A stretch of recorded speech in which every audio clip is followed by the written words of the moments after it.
mid-to-mid matchups, they have an advantage for sure. Big up, you gotta make it 5 elephants. Yeah, I'm gonna lock in the caster's curse. You know, 5 of us here, 5 of us going elephant. For battle. And Why 10 not? of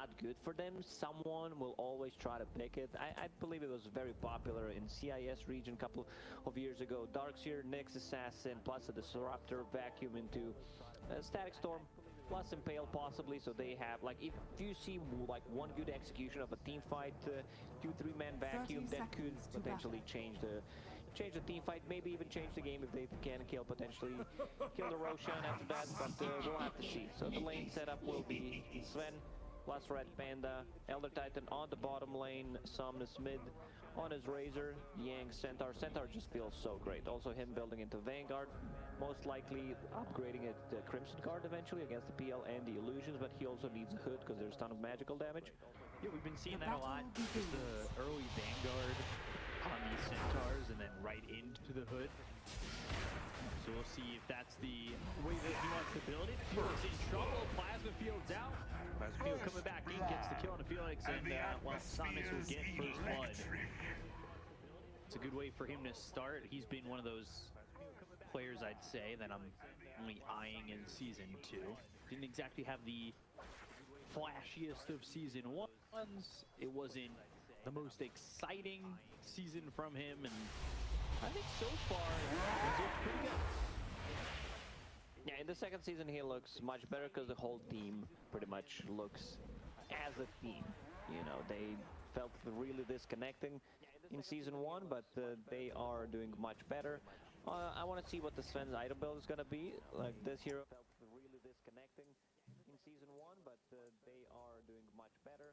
I want to see what the Sven's item build is going to be. Like, this hero felt really disconnecting in Season 1, but they are doing much better. You're adding so much to the lane that makes it potentially really difficult for Eurus. And Felix is just standing right in Eurus' face. Maybe a little bit too far so. The Impale out onto Red Panda, who's now hitting him for an extra 63. So use that hammer, briefcase, staple, however you want to call it, to go get some shots out. D-Stone, static linked up, pushing him away. And this is when people first were some shots out. This was the hero they were high on. This is D-Stone's Invoker. Have you seen it? Have you experienced watching that? Yeah, I remember when we were in China that we played against his Invoker one game. I believe we lost. Bottom lane, Stomp. Sleep on to 2, looking after Flyby, trying to get this kill. Looks to just use that Impale, so he won't be able to keep Flyby alive. Red Panda gets the kill, and it's now 2-0 for Elephant. Still looking pretty clean. It's a good lane for ET where he's playing into 2 melee heroes, but once they hit like level 3 on the Darkseer, double Iron Shell on both of these heroes, they could potentially run him down. But I like his item build. He has a Fairy Fire, Magic Stick, a lot of sustain already, so might not be that easy to bring him down. You talked about the Invoker. He's sitting at 9 CS, Razor 12. It's also Quas-Vex Invoker, so he doesn't have that much damage. And also Razor is stealing your damage, so it could be a bit problematic. Super going down, FY getting the kill there up top. Getting kills all over the map so far. And D-Stone's not going into that damage, so what's his objective here up against Somnus? Like you said, you get drained. The lane feels like it's almost impossible. Shackle now onto the Phantom. They're going bottom on a flyby. Doppelganger to try and run with the double edges there for Yang to get the kill on a God King. While that's happening, Red Panda kills off Flyby. Kills all over the map, and they are dominating RNG right now. Super aggressive moves from Elephant, like they're getting multiple kills on the side lanes. The mid lane is also going well, already 2k gold lead. RNG still needs to put up in the, oh my god, the bottom, it's a level 2 damage Astral. on Red Panda. has enough money to buy actually Boots of Speed on Elder Tech, so he can run them down. We'll go for, yeah, Boots of Speed trying to steal the rune, but they won't be able to do so. It's just not enough. It's a lot of mana wasted. Like, he used his full combo there, will not get anything. FY on the top lane, they get another one. Yeah, this lane was really popular. It was also very popular around the time when you were seeing a lot of Centaur Rubiks. Some teams were switching it up and going into the Centaur Shadow Shaman. You've got the Shackle Hook Stomp combo with the double edge. Shadow Shaman's second highest base damage in the game. It's a lane that hurts. It's a lane that you really need to be careful in. And, well, Super's died a couple times, and they also got to kill on the God King, so it's not looking good right now. Shackle again. Double edge is quite a bit of damage. They'll have the Hook Stomp to follow it up. He's just dead. I mean, they've got so much damage coming out, and God King can't get anything done. Once he gets that Vanguard online, like, he's just good to go. They can't kill him anymore. Might be able to bring some extra regen. FY on Shaman. He has 4 minutes mana boots plus a stick. So that's going to be a lot of harassment coming out from these two heroes. He went for 2-0-2 build, so they have a lot of lockdown. You know, and Disruptor, he's not the strongest laner. And if he's not there, he's not able to stop you holding those shackles. Like, it's level 2 in the Ether Shock as well, so they're just looking for that big damage bump on the God King, and it's worked twice. He's really going to struggle in this lane. I say he's really going to struggle. He's already struggling. Yeah. Like, when your Pokemon's out of EP on his move, all he's got to do is struggle. And that hurts yourself. So, I don't know if he's going to really do well in this lane. Man, I miss playing Pokemon. I played Shield. That was the last game that I played. Bottom, right, Panda. Going in with some aggressive moves. He's hitting for an extra 117, so when you get to hit for 177, it feels quite nice to throw those right clicks out when you can. Vanguard done, full HP Centaur, 1400 HP. Like, he also decided to not go in any points to retaliate in this game. I kind of like that because he understands, like, we can just burst them down.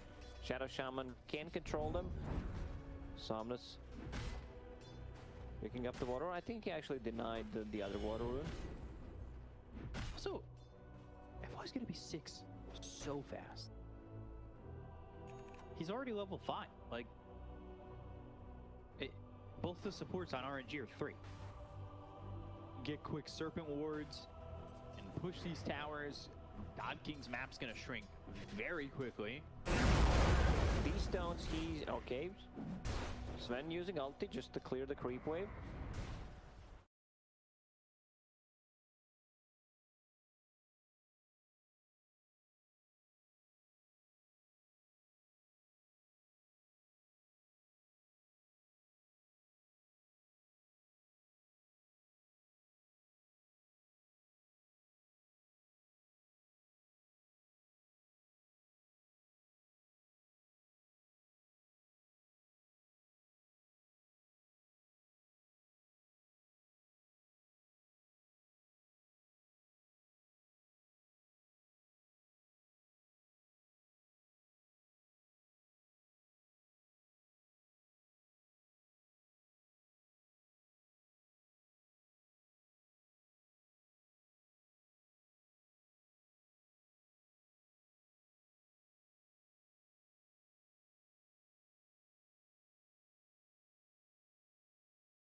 Centaur going to go for those boots, and then we should, or could potentially see the hood.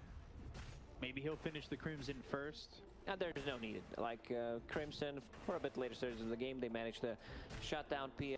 Also, double.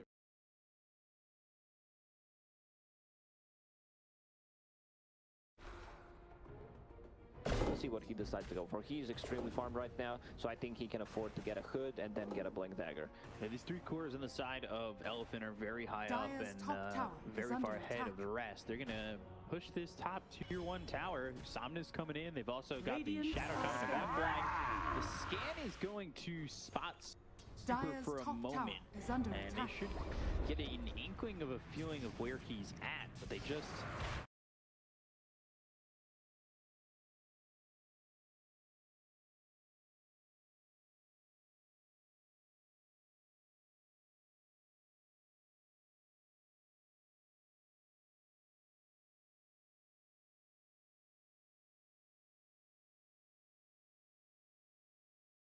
is on under the top. attack.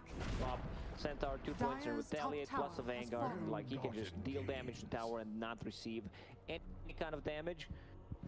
You can't play around this here. They have a Stampede ready in 50 seconds, so they can start playing a bit more aggressive. Sven in the jungle has that Mask of Madness done. Disruptor very genuine up top. That's why he's on a killing spree. 5k gold lead before 10 minutes. Like, this is just a complete disaster for RNG. You talk about perfect scenarios happening in your head when like you're looking at the draft, you're like, if all this goes right, they could be up so much. This is like Radiant's they've middle executed it. tower They've is executed under the attack. perfect first 10 minutes. I really don't think it could have been much better.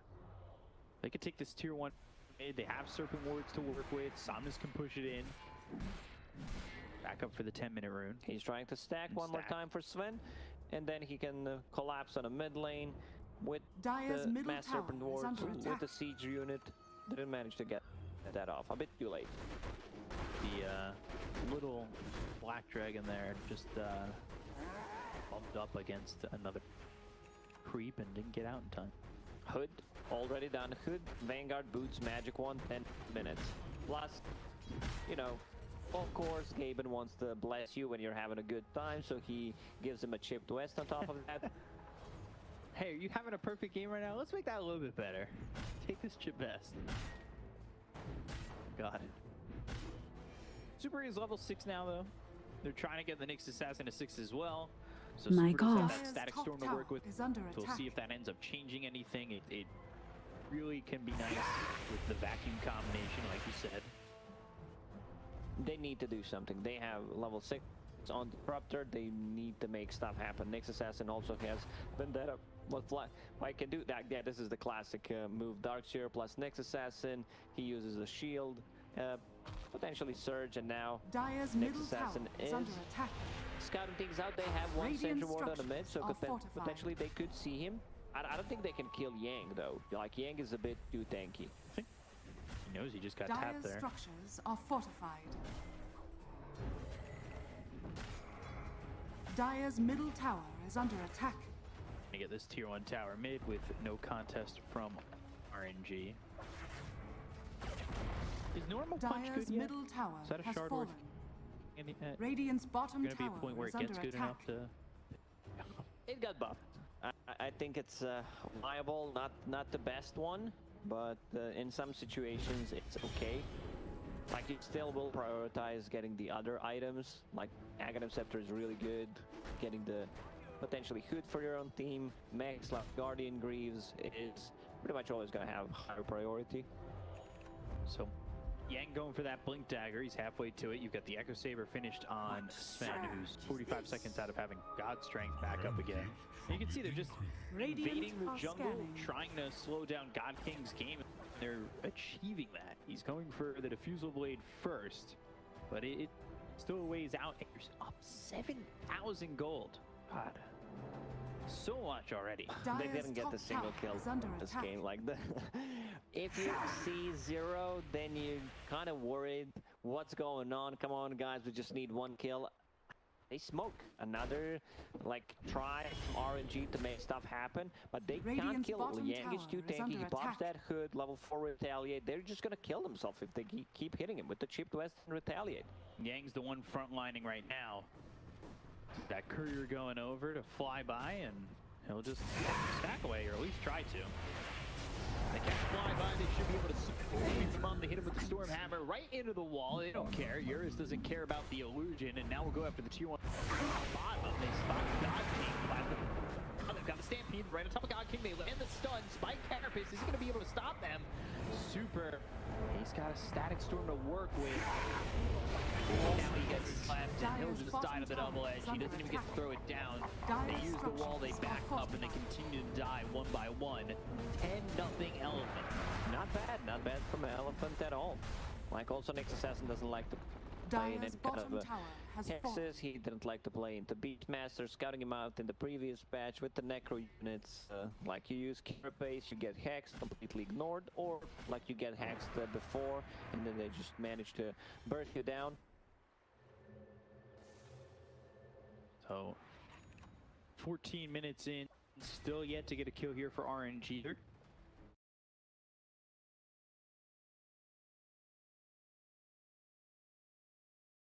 Will the timing start to come out a little bit?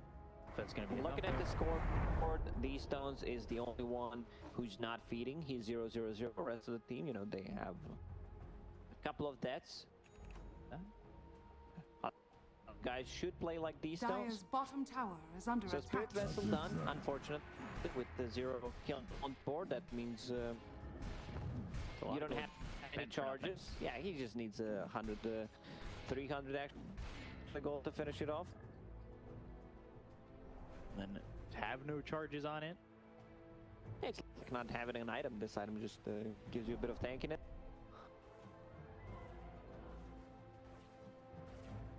It's like purchasing something you can't touch. 5 times free shipping.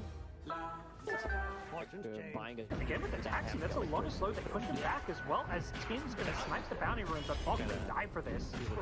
First blood picked up by the boots tusk. Yeah.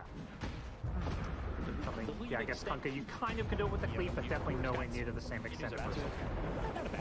Getting towards that BKB. Super very dead. You ain't getting an easy kill there. There's Search. They want to kill King.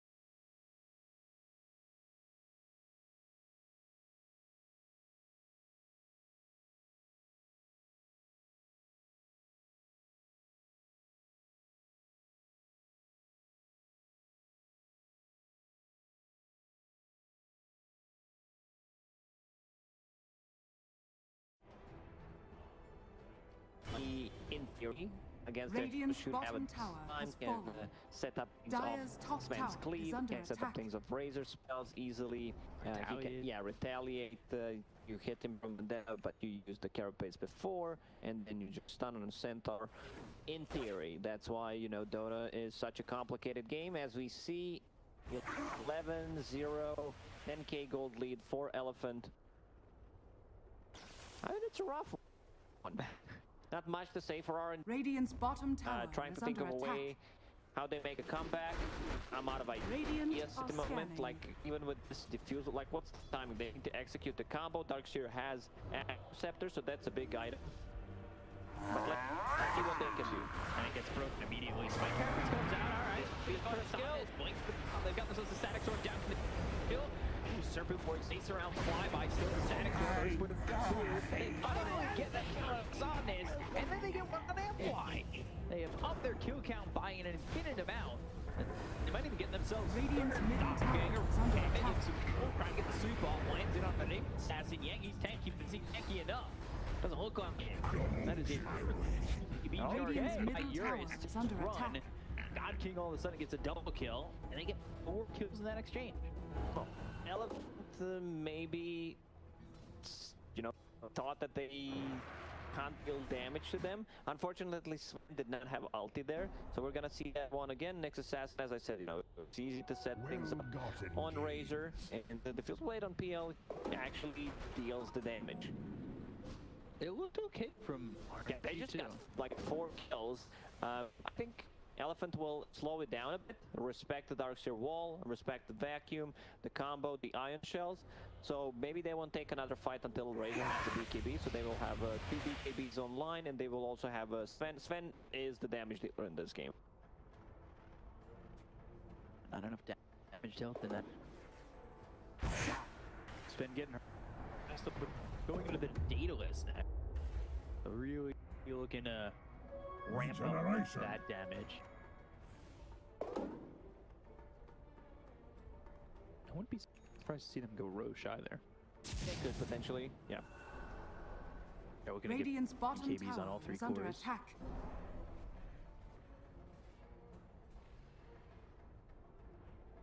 postured through mid.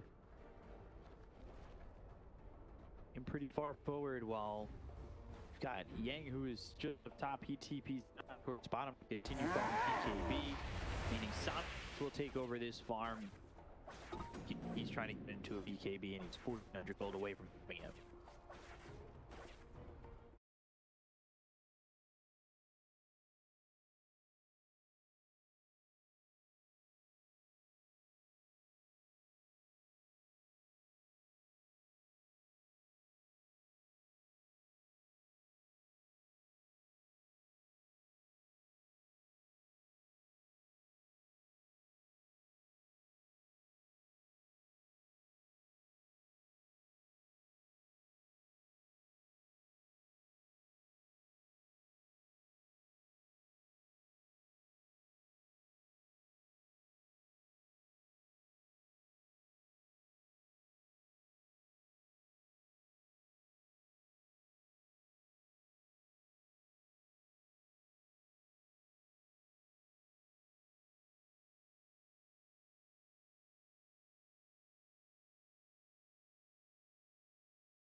Utility, great against Razor, great against Sven, whoever they decide to focus.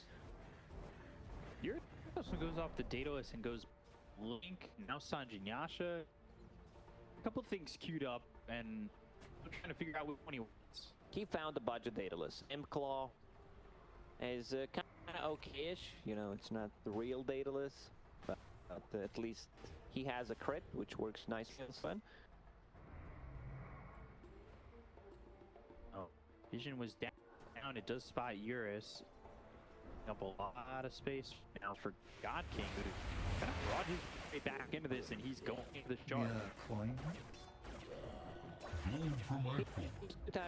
Network behind Sven in this game. He is catching up. He has a bit of status resistance, which is great against all these stuns that they have, hexes and everything.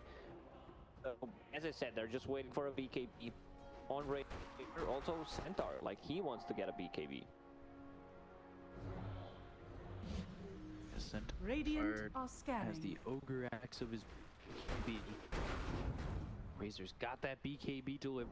They've got Link Dagger on FY, so they're starting to really get these items together. Might really put them in a confident position to start trying to fight here. Deep.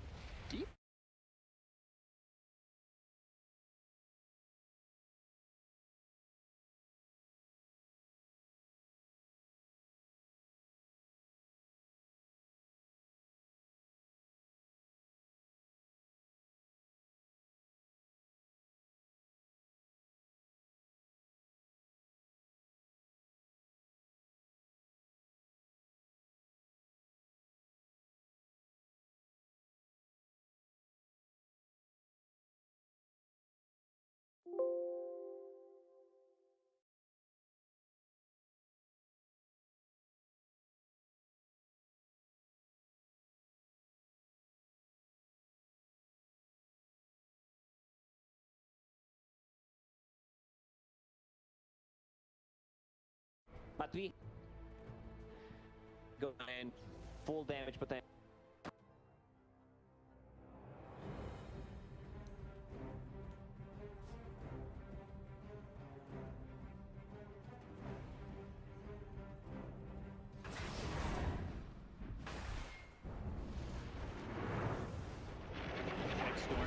Dire's bottom tower is It's gonna be a killer on Red Panda. Get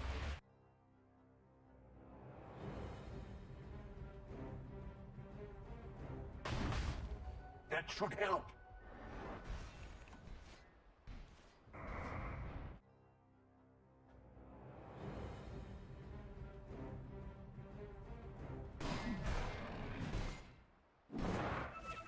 Ether lens. It's a popular build. So you can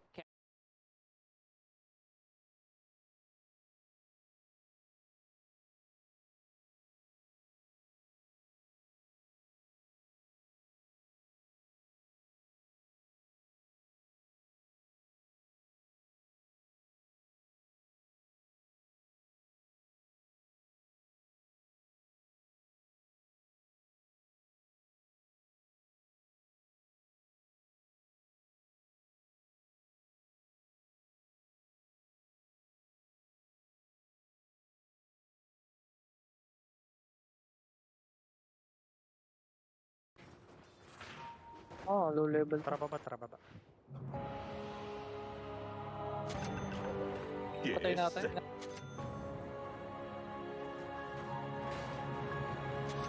Tara baba. Tara baba, baba. Go lang, go lang. Yes. Push nyo, uy. Tulak nyo, Gi. May SF ah. Tara, tara.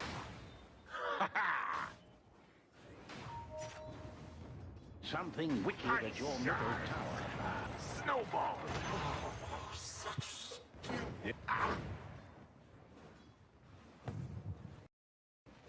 Your middle tower.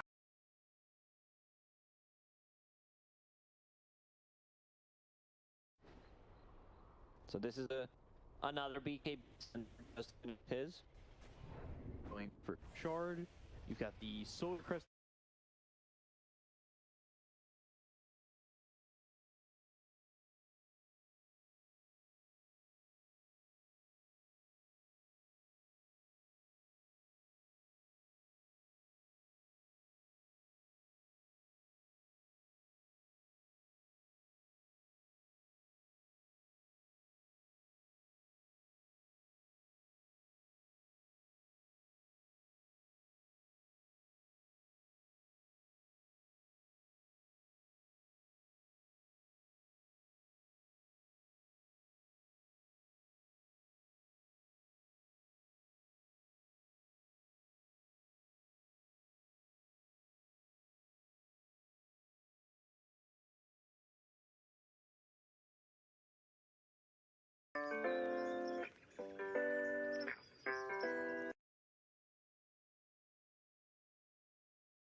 Both sides, pero we'll see kung anong oras o kailan ba nila makukuha yun. Aha, tama ka dyan. Silang Sven. First Sven, ang kailangan niya lang gawin dito is maunahan niya ng God Strength yung RNG bago pa siya maubusan ng mana. Kasi diffuser With his Shard. There's gonna be Invoker Shard. Like that cat meteor is Okay. Yeah. It's something. Two more meteors, you know. The good thing is it reduces the cooldown by 50. You might use 2 meters. We'll say. Everybody else is doing it. Getting Shard. Just want to see a little normal punch. Is a great conductor. Eventually, well, we're gonna see it. Can you imagine? Dire's Miles bottom up to you tower and is just- under attack. Finally, for no. He goes, I'm gonna hit you with a normal punch. It's like, That's Okay, 2 out of so- 5. Mid lane, Yang. BKB. Radiant's top tower Stampede. is under attack. Escape. Stormhammer coming through. Tornado with the BKB A to good force force. F back. So BKB gets spent on Elephant.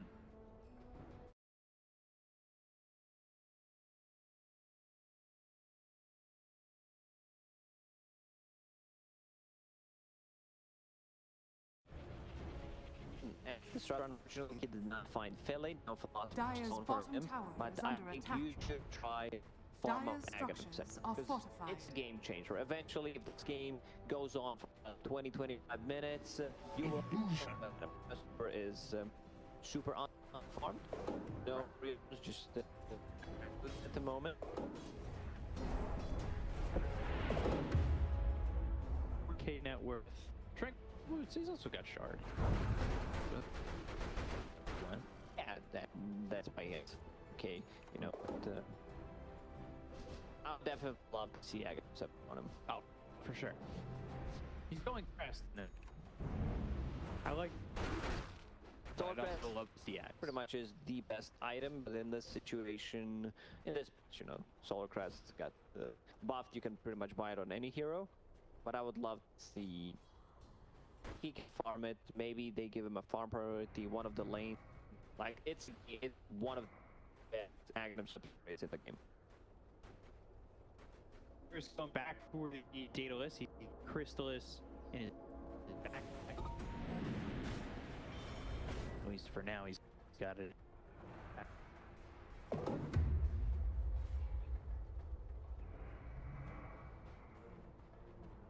He got the Paladin's sword, so he doesn't want to hold on to that at all on this Phantom Lancer. He's going in, not too off of it either. Lowering the cooldown on the Spirit Lance is just going to be so annoying. Also, no anti-illusions. You have status resistance coming out from S. Radiant's bottom tower is under attack. And with Spirit Lance cooldown, like there's a lot of synergy. Dire's middle tower is under attack. So this game started 12 nothing, 12 4. Now it's gone 12 6. Radiant's haven't bottom gotten tower in terms is of under kills attack. recently, but they are extending their network. Was 6-8. They are forming well enough where they're bulking that lead. Fine now has that shard. He was going for the BKB. Went back to Dire get shard. are Now going back. scanning. BKB heart being built for the Centaur. Almost enough gold there. Somnus Radiant's picked that bottom up. tower is under Up in attack. that storm surge. Radiant structures are fortified. See how this goes. He just don't take a fight with it. Radiant's bottom Octarine tower has fallen. I want to take this fight. The Phantom Lance will also hit the level 20 in a second. Radiant are scanning. And he's about to hit 20, spends at 21.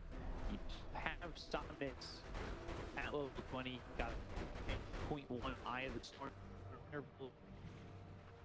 And is pretty low in Stu. It's actually at him. Right. Have more experience in RNG. Because all you kill are from the lane stage, you don't get that much XP anyway. Right. And then they took 2 good fights. This is XP soon on Sven. Both of these teams, they don't want to take. They feel like, you know, we need that one extra item. You could see aggression from Elephant in the first 10, 15. They lost one fight. Suddenly they just stopped playing the game. Yeah, it was Elephant who felt very confident. We're moving forward the entirety of the first 20 minutes. Lose one fight. Back into the hell. Hot it out for a little bit. And this hiding out seems to be benefiting, I'd say, RNG. These items. We saw that they could fight. They were pretty close to really turning the game around. But a couple pickups to get it back to even. There's potential there in it for RNG, despite the fact that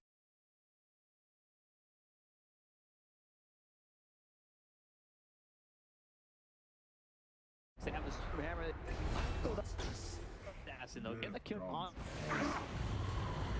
No, we'll get good. I return to the grass on the run. my home. Take a look again. Dire's structures are fortified. Dire's middle tower is under attack. Have 1-3 heroes with mana burn, EMP, mana burn from Nyx Assassin, and Feels of Blade from Phantom Dire's Lancer. middle tower has fallen. For Elephant, EKB doesn't cost any mana. Gold for my foot. I'm right now where I think RNG can, you know, still take the game. Like if they take one good fight, a prolonged fight, they just need to be able to. Also, I see them building Eon this. It's really not good. You know, it's gonna keep you alive and can be everywhere on map. No basher. It's gonna be cataclysm, but damage. So Sven has that shot, the dispel mechanic. Reduces cooldown before 8-second cooldown on Stormhammer. So, time for 2 minutes, but RNG, they're postured forward. They are pushing out back BKB and run away. Have it available 50 more So I don't think Eurus is going to head with RNG time sooner. He doesn't want to. They need to be careful. Empire kind of in areas.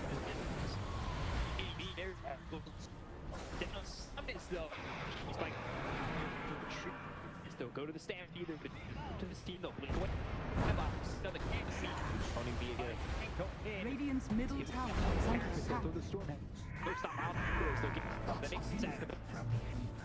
Want to turn this around? Move it to the wall. Ball back at the next second. Radiant's middle tower is On under the darts, attack. get the corner red panda, and now they're looking to get in the face of Elephant. They turn around for a moment, and you can see that they don't have one yet. They've looked to this, and they will get the kill, taking out a second. They fall. The only thing that's silver lining there for Elephant, in fact, Roche isn't up. They're 66 seconds. If it was, and right back to Roche, and associate as well as the Char. Radiant's middle tower is under attack. They're gonna go for the BKB hop. So get the shot. Radiant's middle tower is under attack. For RNG. They killed Eurus. He did. Taking out Sonic. Over Concave. It is all RNG. It was a 12K lead. It's now just Radiant's middle tower has fallen. Radiant's middle tower is under attack. Dire's all they bottom need to tower do is under attack. They have so many reset tools. Like you can see the zoning meter, kind of zoning wall. They have tornado. Dire's bottom tower anything is from under disruptor. attack. Like you can just glimpse people back. If the Radiant's BKBs are middle down, tower is under attack. they don't win this game. Radiant's middle tower has fallen. They need to go in and Dire's delete one or bottom two tower heroes is under and attack. then keep fixing. Radiant's If middle not, barracks tell are them under to be- attack. They're Dire's just gonna lose bottom out this tower game. has fallen. Radiant's sudden- middle barracks has fallen. 2K, and they're going to back up. They have Roche as an opportunity. There's still there's no razor for get buyback on the siege. The fact that they don't have buyback or they're not wanting to use it, you go to Roche, you get cheese, up to Sharp, go get Sharp. What the shard did? Like Nick Lesson would be the one normal punch. Come on. Normal punch. Oh, damn it. Did we? He's the one holding. No, unfortunately, Invoke.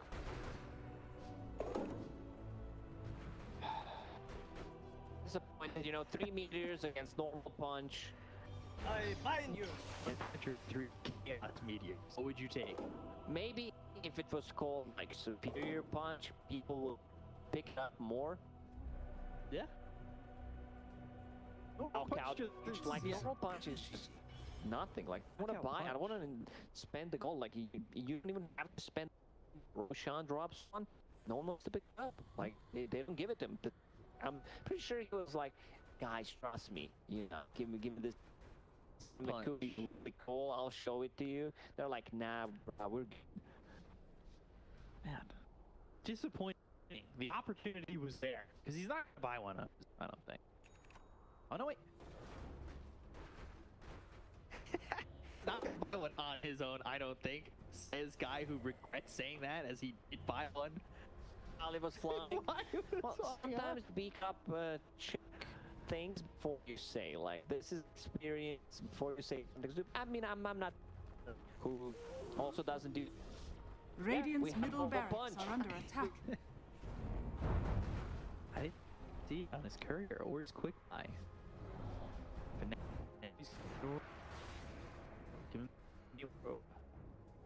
And Lancer building into Basher, so that's gonna have they're gonna have another way of dealing with the BKBs.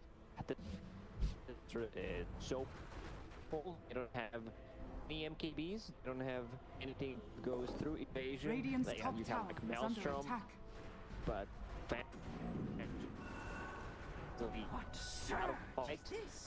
Doppelganger getting closer to level 25. Well, Radiant's top tower has fallen. You must have 25 on yours. He's going into the safe. Radiant's top tower is under attack.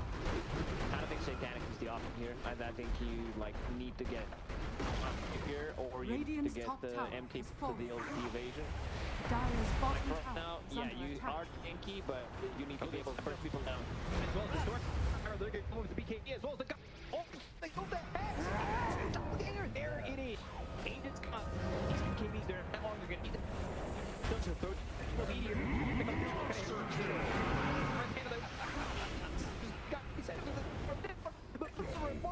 he just can't get the normal punch off. They end up killing off Gut.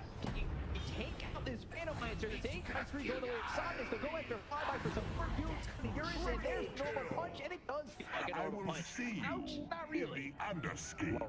This execution from Elephant, and they get a hex on Phantom Lancer. They follow it up by EP, and they bring him down. They also stole the gem. Like, they're feeding themselves right now. Man, this game is so chaotic. Like, from 12k gold lead down to 0, like the 6k gold lead. Elephant. Phantom Lancer buying back. He's the That's a first win one. condition. He's the first one who bought back. That's planting your flag. It may be a wide plant of the flag or a dumb one where you get to see. He should not bought back there. Like, Darkseid has buying. He should be the one buying back before. We're gonna see that fight again. Coming, Sven is extreme times he pops that ulti. These meteors not really do anything. They're just going in different directions, like not in connect. Then Flyby trying to manipulate two-man stun. Looks okay. But Back to 10k for Elephant. I don't recall seeing such a back and forth game, like suddenly one fight and the graphs look very weird, I would say. it's like brought it back. Oh wait. It was close though. They still have a chance. No, I don't think that fight is the end of to this game, but buyback That is. buyback is a big deal. Not sure why would he Radiant are buy back like scanning. that and then he changes his mind. A bit more tankiness. Bit hard. Needs to farm almost 1,500 gold to get it. Oh, those meters, the side meters, absolutely nothing. That really hit nothing. They don't even have trees. If you didn't buy back, you probably would have had that horse by now. These are definitely not the meteors that wiped out the. No. We're definitely more meteors.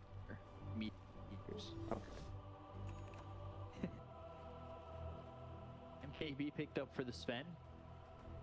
Got that attack, and when the fight, he was able to build another big item pretty quickly. Leveler so on him, so a lot of attack speed. It also gives armor added in the 7.9. Kind of needed a buff.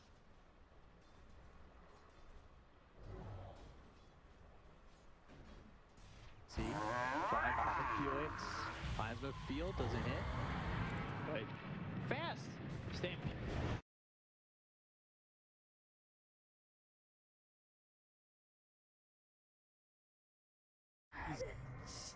Who does have money?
Dire team ban.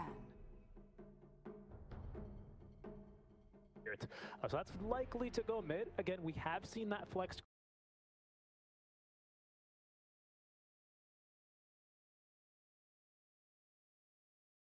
I suspect that'll be the Asgold hero this time around. Team ban. Yeah.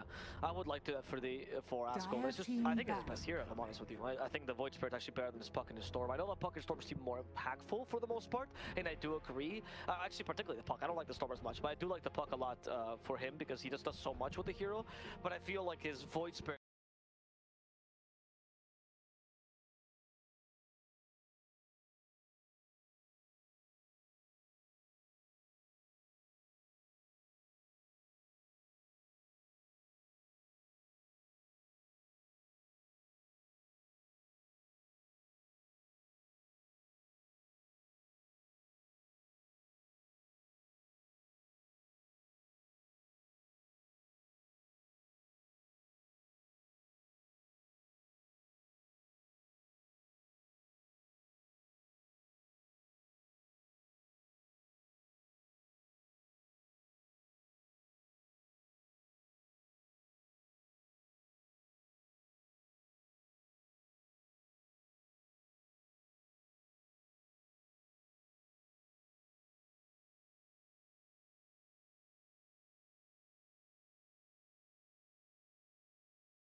It's putting a lot of eggs in the basket of Asgold. Yeah, I agree.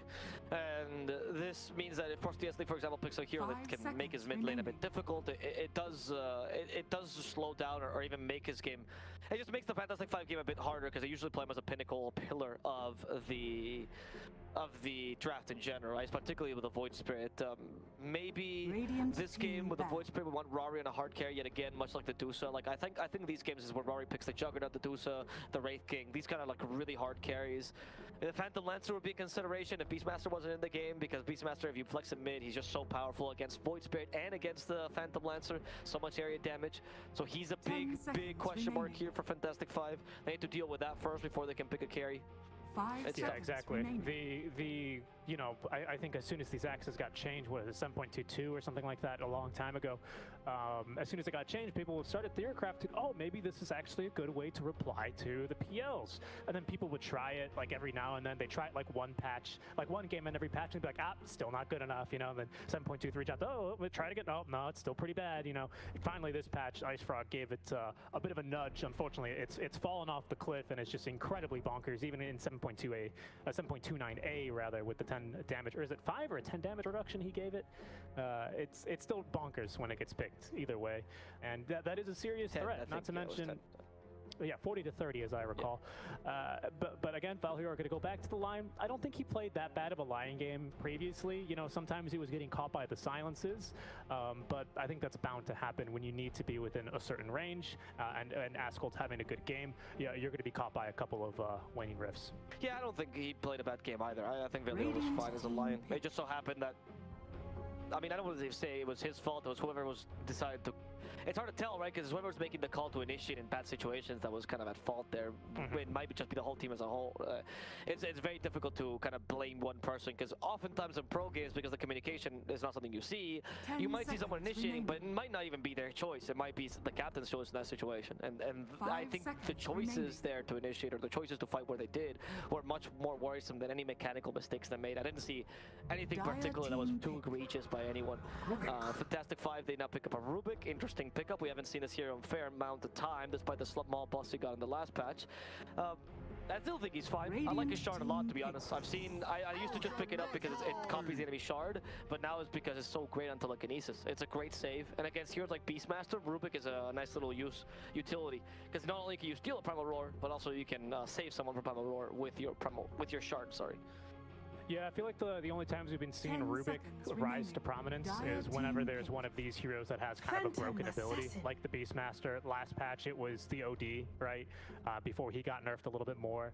So I feel like that's kind of in response to the Beastmaster threatening, hey, we will run this as a position 4 and give him farm for the Aghanim Scepter to dissuade you from going for Beastmaster axes. Because if there's anything worse than Beastmaster axes, it's going to be Rubik axes. But Faces Void is going to come through. So again, we're continuing to flex this Beastmaster. Could be Pasha, could be Lornoff in the mid lane playing him, but it is going to be then Dahak on the Faceless Void versus the Phantom Assassin.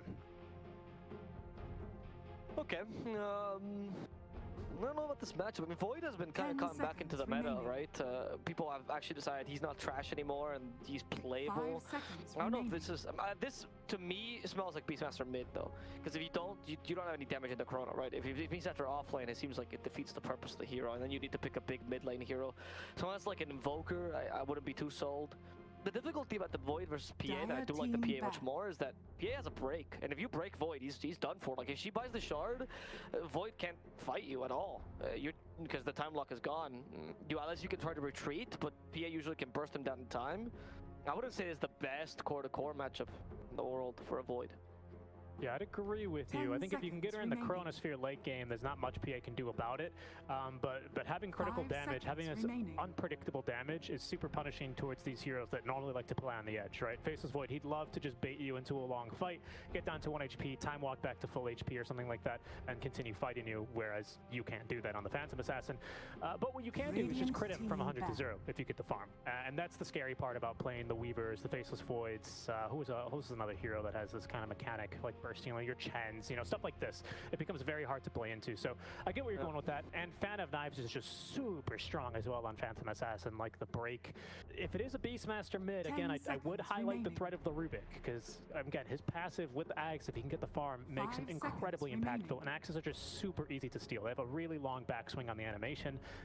Plus, obviously, Beastmaster spams the heck out of them in fights. Yeah, exactly. Now, if Beastmaster is going to want to be playing in the off lane, it's not the best lane versus the PA because you do have the Grimstroke there to pair with her. Her dagger allows her to farm regardless, even if you go through the board build. So we'll see. It does give you some good tower pressure, though. That's what I kind of like about the Beastmaster off lane, preferably over the mid laner. But again, you can always just pick a pushing off laner if you need that. Exactly, right? You can just pick up another better offlaner that does the same thing, and Beastmaster will still provide a bit of push regardless if he's played as a mid laner. There we go, they're betting offlaner, so they think the same way we do. I mean, if you really want to push, just pick up an MP or something, you can place this really quickly. Not that I wanted to, I don't think that's a great pick, but... Yeah, I get what you're saying, yeah. I think your Centaur actually would be great for the... There we go. Yeah, good pick. I was going to go Centaur, the Underlord, were going to be my two. Centaur is nice, but he doesn't give you damage into Chrono, so we're very reliant on, for these early Chronos, to have axes and a Finger of Death. So there's going to be a tough matchup for the Faceless Void. They'll hit him with a Slaughter, so guaranteed bash versus, what is it, 25% bash at level 4 for the time lock? Yeah, I mean, the Slaughter is a really good laner against Void, because if you time walk every single... Like, the thing about Void is that obviously you want to time walk in lane to just to prevent damage. And you can even go for like a 3-0-2 build if it's a bad matchup. But Slaughter doesn't let you do that, because if you time walk, and if you don't time walk too far enough... Like, if you time walk really far away, you're not near the creeps anymore, so he's won the lane, essentially. And if you don't time walk far enough, he's going to sprint towards you and then slithering crush you and proceed to bash you, and then you don't have anything to save yourself. So it's a difficult lane to be running. Fantastic 5, I would say. Starter's great with Grimstroke as well. Double Course of Haze. We have of course, the Ink Swap combo with Slaughter, very good. Also with Void Spirit.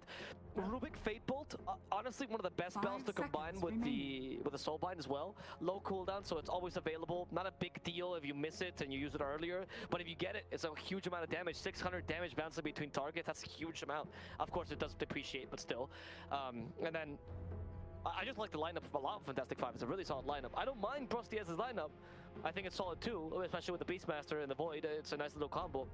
But if we go by traditional lineups and no, broken builds these days, I think Fantastic 5 drafted really well. I agree with you. I completely agree with you. I think these early Chronos are going to be very crucial. It's going to be basically make or break for Prostiesli. If we can get Chronos onto important targets, I think literally any core that gets Chronoed, as long as you have Lion Finger in range and maybe a couple of axes for a bit more damage, I think we'll be in a good position for Prostiesli. But if we can't do that, if we can't secure the early space for the Faceless Void, I think they are going to actually really struggle against this Fantastic 5 lineup. Then again, it's mid lane Beastmaster, so as soon as you get to Zags, he is all of a sudden the most relevant hero on the map for like 5 minutes. So that's a big threat here.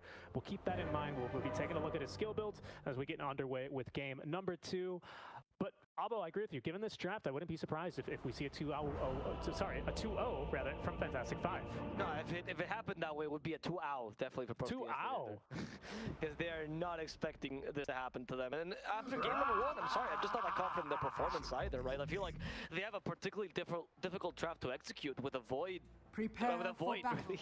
It's just that, honestly, it's not the easiest draft to ever run. Beastmaster's definitely a bit simpler, but with the Chronos having to be at really the right positions, with you having to get the right initiation with Stampede, it's not the easiest draft to execute. And last game, we saw a bit of a hasty playstyle by them. Yeah, that we did. We'll see here. Hopefully they can calm it down, right? Get the nerves under control and just reset for game number 2. A very different draft, but kind of the same idea, right? Maybe even running into some of the similar problems as before, where you have a big lockdown spell that you want a team fight around, but it's going to be kind of up to the rest of your team to help take down this elusive enemy core.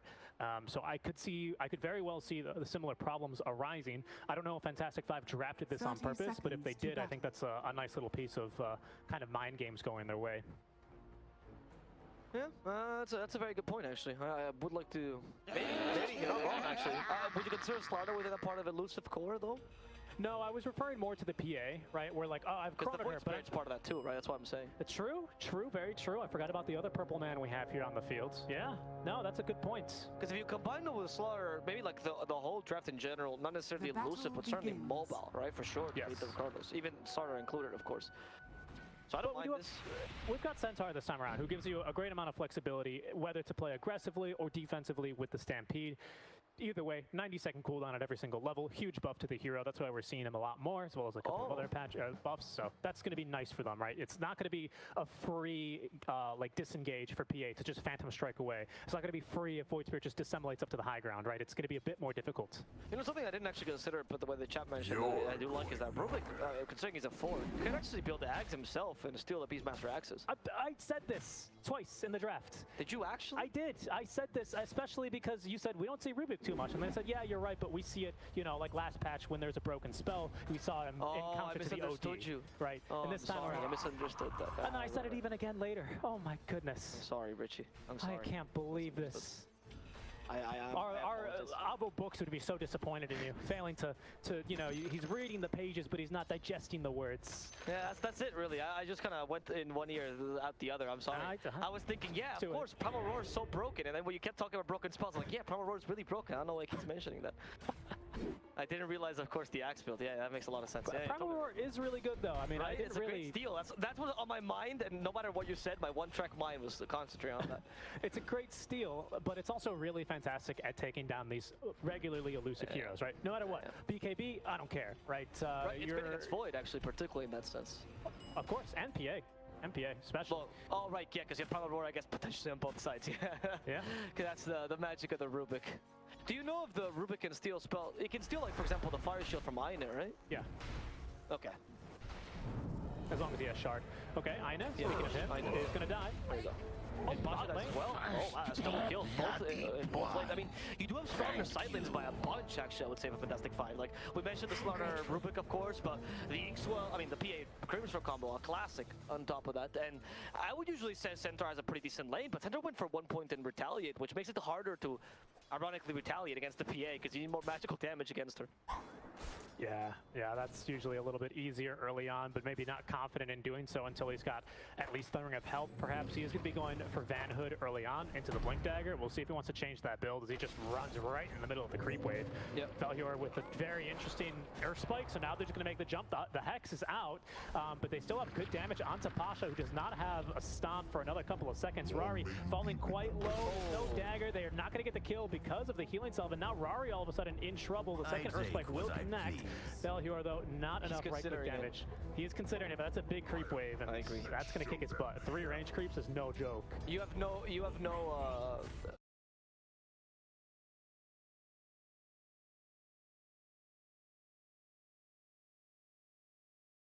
Rari's thinking about it again, but he's out of mana.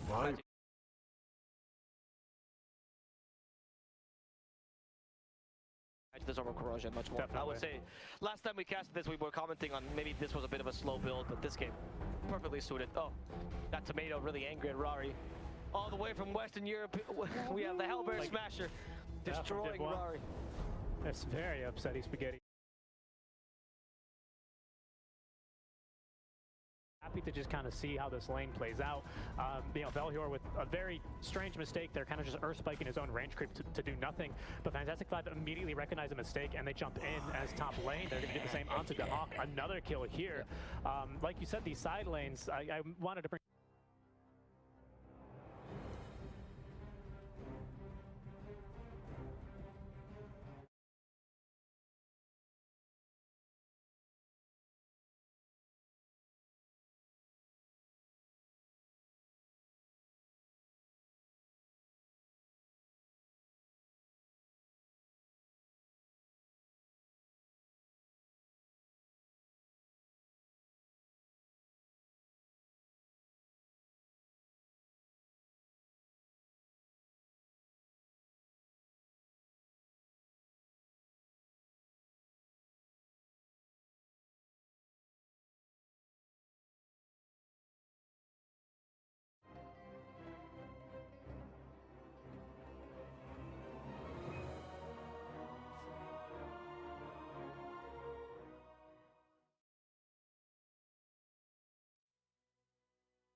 5 seconds remaining. Radiant turn to ban.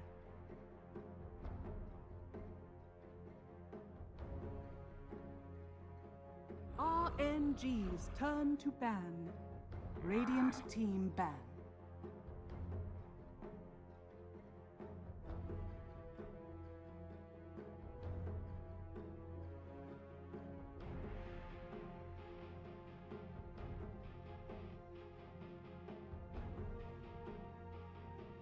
Ten seconds remaining.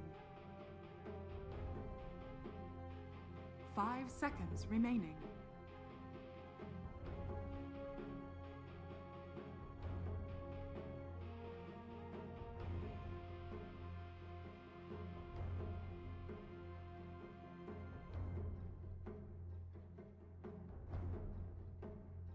RNG's turn to pick.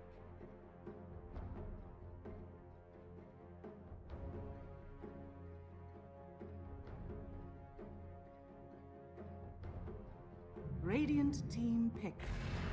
League's assassin.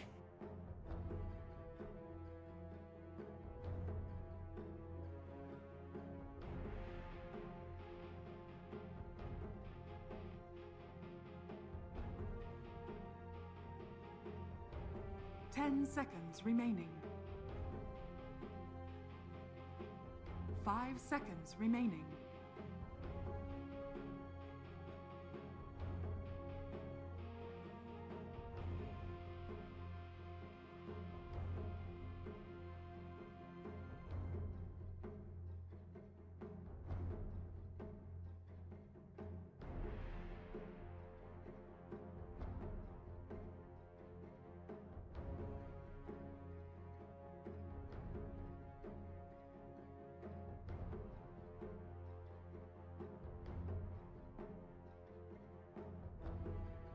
Radiant team pick.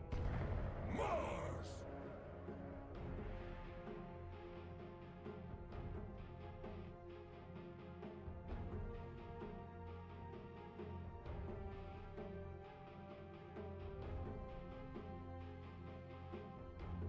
10 seconds remaining. 5 seconds remaining.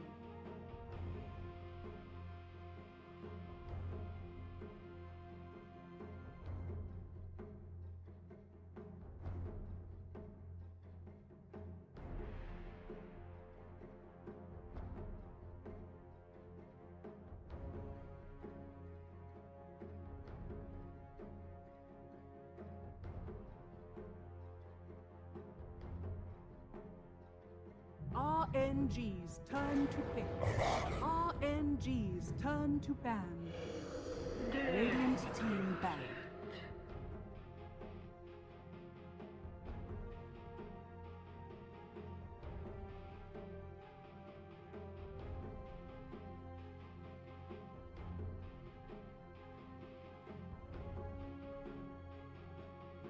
Ten seconds remaining. 5 seconds remaining.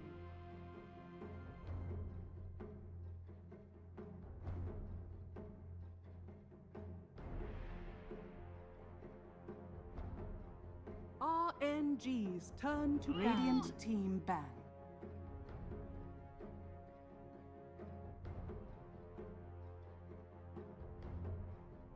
RNG's turn to ban. Radiant team ban.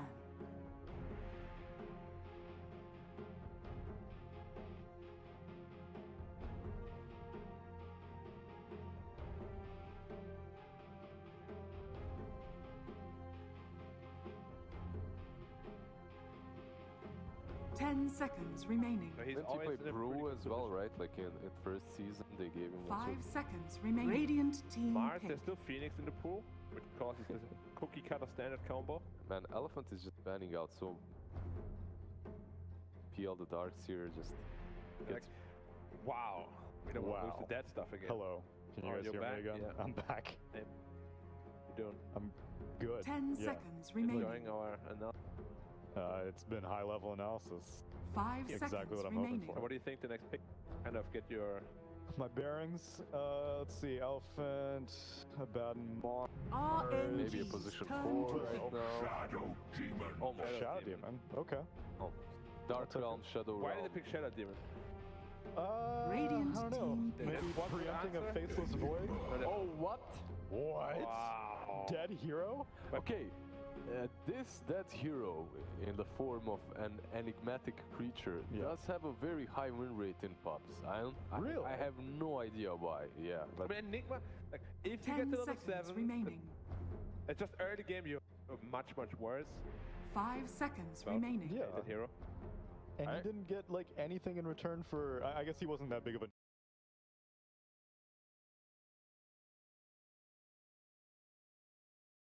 A little bit. look, he wasn't a necro book builder, but he was a builder of Eidolons, and those were taken away from him. Like, your Eidolons are just so damn weak early on because of the cooldown. I mean.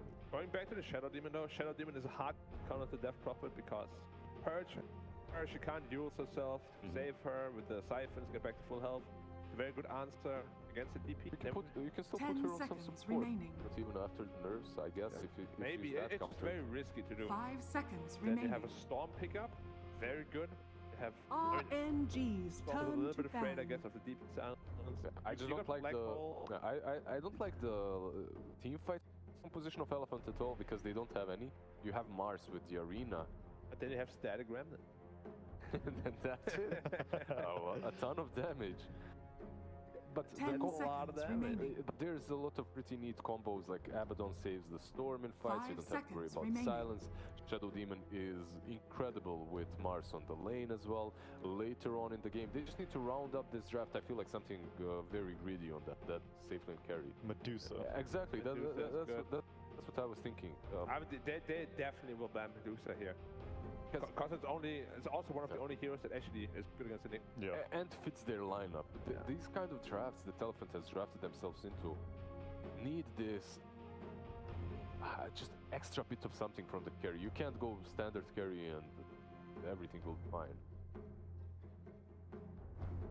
Medusa makes a lot of sense. It's just Medusa into Nyx is not great. Yeah, but you get raw mana now. So what you they still get nerfed very her. high end game. She does have a high end game, but they nerfed that ever so slightly in the B patch to exchange for the fact that she's getting raw mana.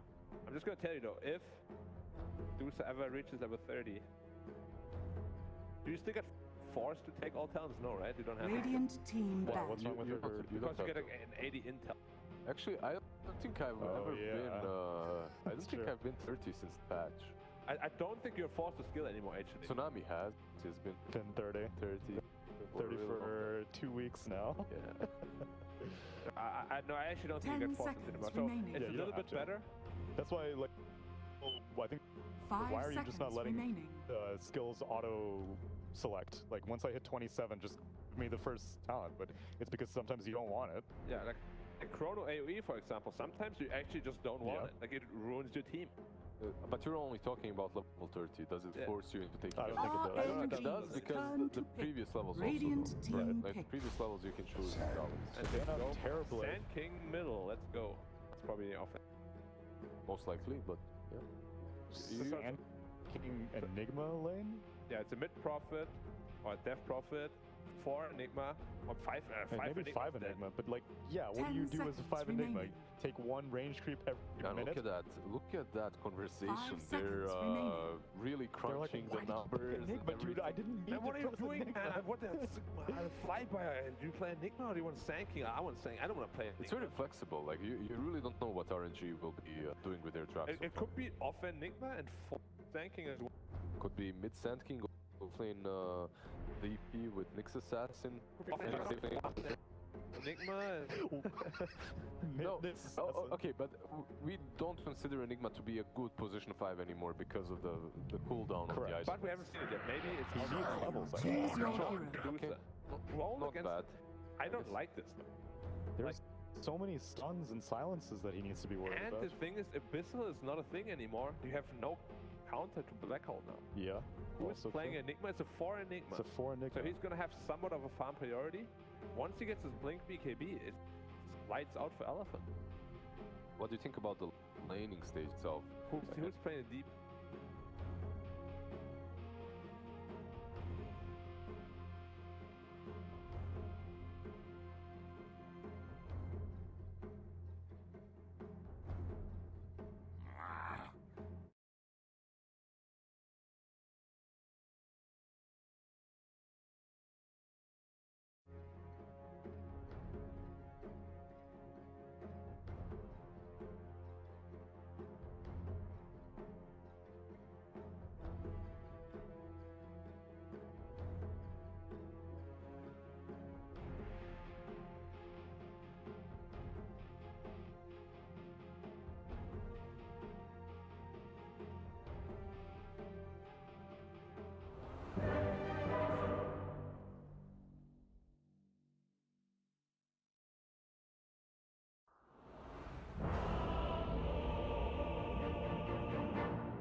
you know, it's a big nerf in the laning stage, but Enigma is still a viable hero. Like, you can't just be able to deny a lot of creeps in the laning stage, but once you get the BKB blink, they have nothing to stop it with, so it could be a bit problematic for Elephant.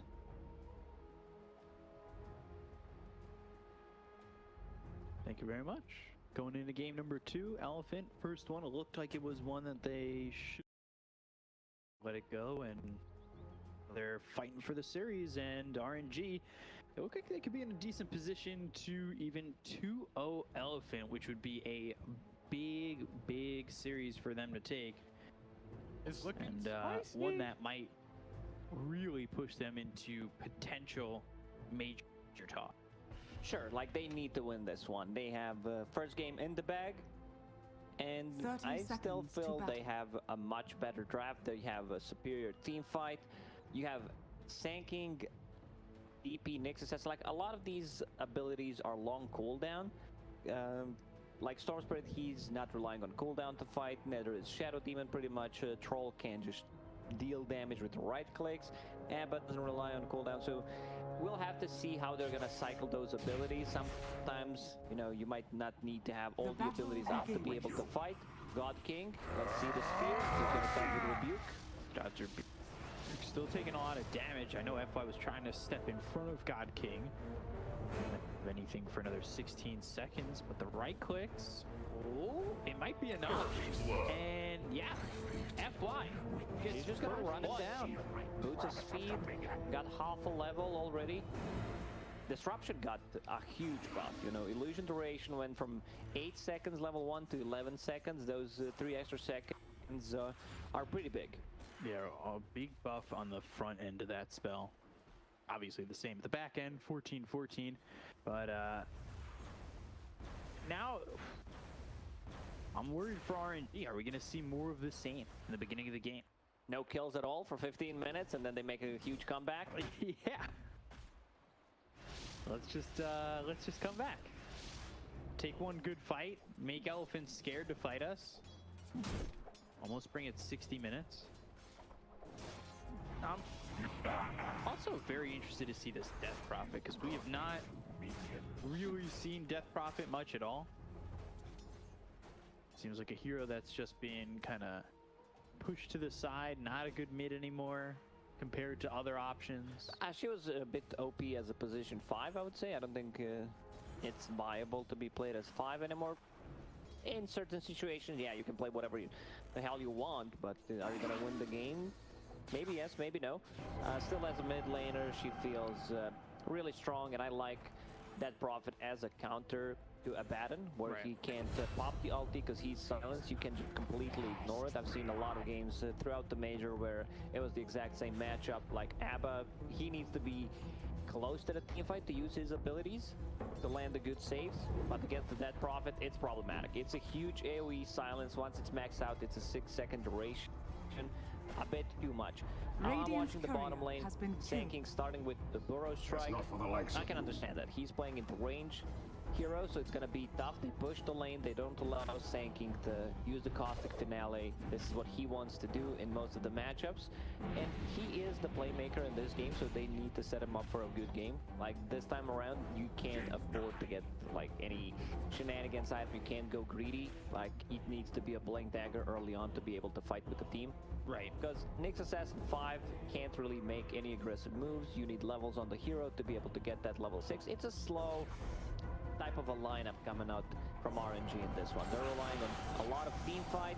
Mid lane, Somnus. In trouble. Somnus trying to go for this Spirit Siphon enough to keep him alive. It's a level 2 Siphon. Cryptsworm hits onto Somnus, but he's still throwing some damage back at him. He's got an empty bottle now. D-Stone's trying to keep up. Won't be able to do so. Didn't want to fully commit. Could have probably chased him down. He has 35 extra movement speed on top of Storm, but Fairy Fire, and there is a Bounty Rune that he will be able to pick up. And FY already has Arcane Boots again. He got first blood. And they got another kill up top on Super. And it's just a lot of gold for the Shadow Demon.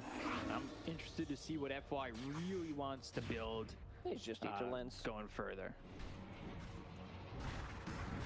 What a shadow doing with FY's amount of farm can get done. Fly by, bottom lane. Yeah, he's gonna die here. He was standing right on top of a sentry. Place that down. Nowhere for him to go. They've got the damage. Red Panda gets the kill on a flyby. And still we're seeing RNG have their struggles in the early parts of this game. It's a tough one because Enigma is jungling. In the interview yesterday, Team Secret talked about how they like to play, you know, some heroes jungle. They're trying to figure out what's happening. Yappy talked about the jungle Venomancer, how strong he is. He got surprised by it, and we see some of the jungle heroes coming back because this is Enigma just straight up jungling. God, flyby again. He's been dusted. They're gonna try and get the kill here. Burrow strike away, but the missed coil's there for level 2 Panda. coil. Actually gets him. In from FY, that'll refill Somnus's bottom. And they might want to go on T-Stones. This is just straight aggression. Exactly how the game was played the first time. It's gonna be very hard for them to make moves. They need to play with the catapults. Like, I don't expect RNG to make any like aggressive moves until they get level 6 on a Dead Prophet, level 6 on Enigma. He's going into mech, what it seems to be on Enigma, like just mech, blink, BKB seems to be the choice. Maybe BKB before the blink. We'll see how the game actually develops, but wants to be able to tank up the Eidolons, tank up his team. Dope.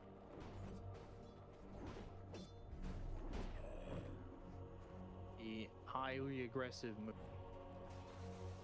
But he's setting himself up for Dust. He's setting himself up for Wards.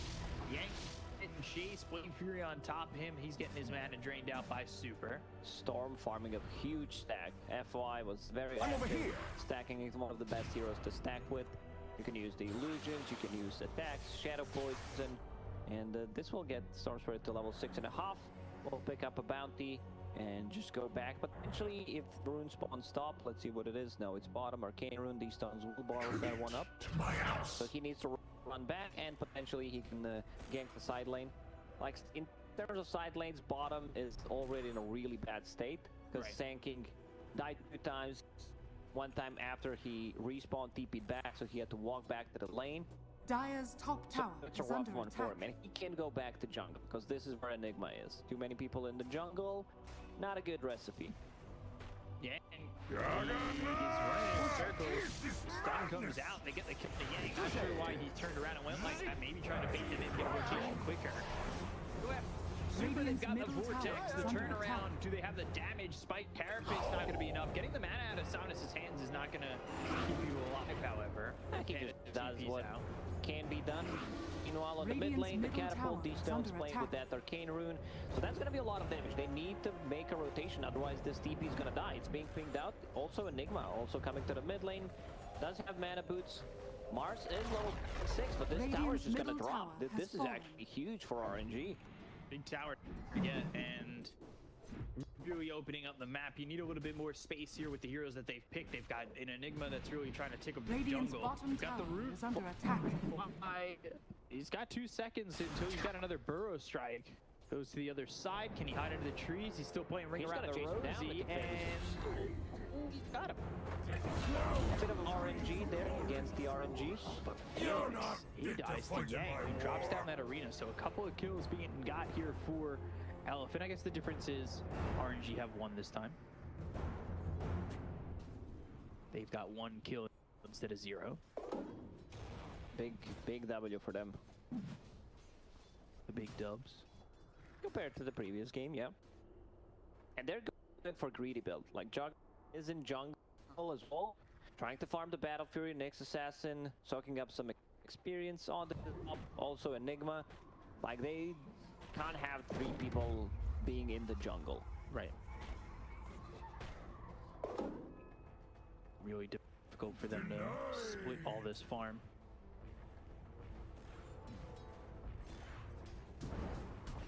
We're to see if they can reliably split all.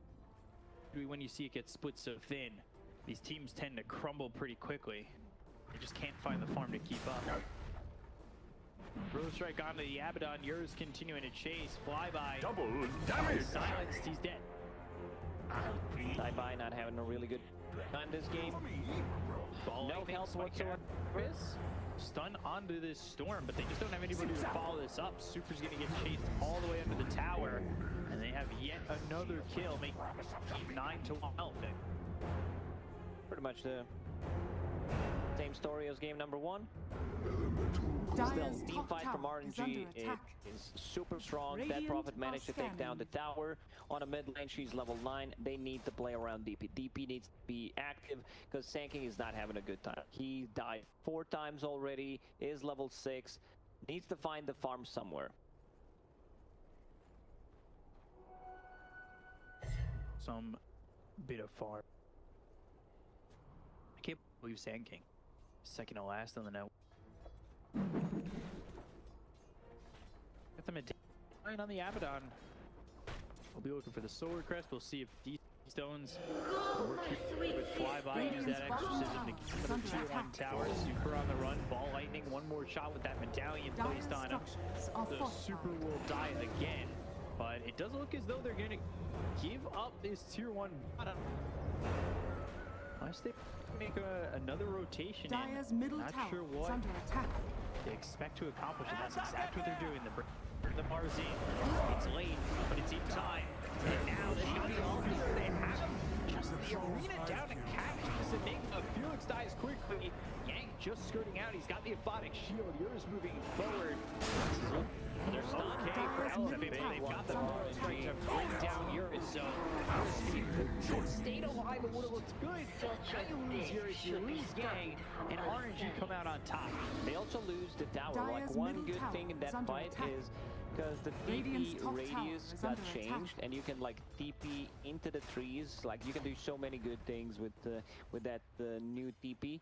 Like, Mars was TPing top, like we're gonna see that again, and they don't scout it out. So he comes from the northern side, but still damage from the DP ulti. The Sandstorm is a bit too much. They have good saving abilities, they have a coil, they have a disruption from Shadow Demon, but the damage after they use Arena is just enough. And Troll doesn't deal that much damage. The good thing for them is Juggernaut is keeping up with the Troll. They also managed to bring down the 2 towers. Their 1 tower on the top is still pretty healthy, so all good. The Elephant, they don't have enough tower damage to just keep the pressure. Like, they have had a lot of advantage. They had almost 3k gold advantage coming out from the laning stage, but losing 2 towers kind of set them back, and the ability to push the towers is going to be a pretty big deal. Yeah, that last fight, Eurus, he used his ult pretty early on in that exchange, and he's just trying to run without the battle trance and without any survivability. He gets really caught out, and I mean, that's a really good fight for RNG. Our scoreline is almost equal with what we saw in game 1. Goes to 12-4, then 12-6. We might be watching a replay. He stones with the silence. He's trying to pick up the rune. Omni, not doing I don't think they're getting a kill from this one unless they get a stun from Nyx. Okay. So that Prophet has 2,000 gold on top of Hood, Brown Boots, BKB queued up. I don't like that. You need mana region. Having a... Okay, so he changes his mind. I like that a lot more. You know, getting Boots of Travel so you can be more active on the map. I also wouldn't mind seeing a Yule Scepter, just to have a bit more mana sustain. Hood BKB just sounds awful. Yeah, I don't know if I really like the early BKB. I agree with you there. I just would like to see something be built with this advantage that can really give you more. They survived through the laning stage. That's what matters for RNG. Yeah. Sanking, you know, managing to recover a bit. Was involved in 2 kills, no last hits whatsoever. Had a bottle and a blink queued up. He's gonna skip that bottle. No need to go for a bottle at the moment, considering you're so close to blink. Has that trust shovel, just needs to use it. Looking at the blink daggers on the Enigma as well as the Sand King at the same time, that could certainly line up to be a very disastrous fight for Elf.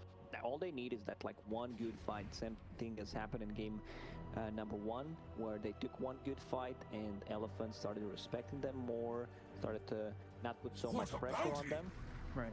Both carriers will have a Battle Fury pretty much at the same time. Troll will hit it maybe 20-30 seconds earlier.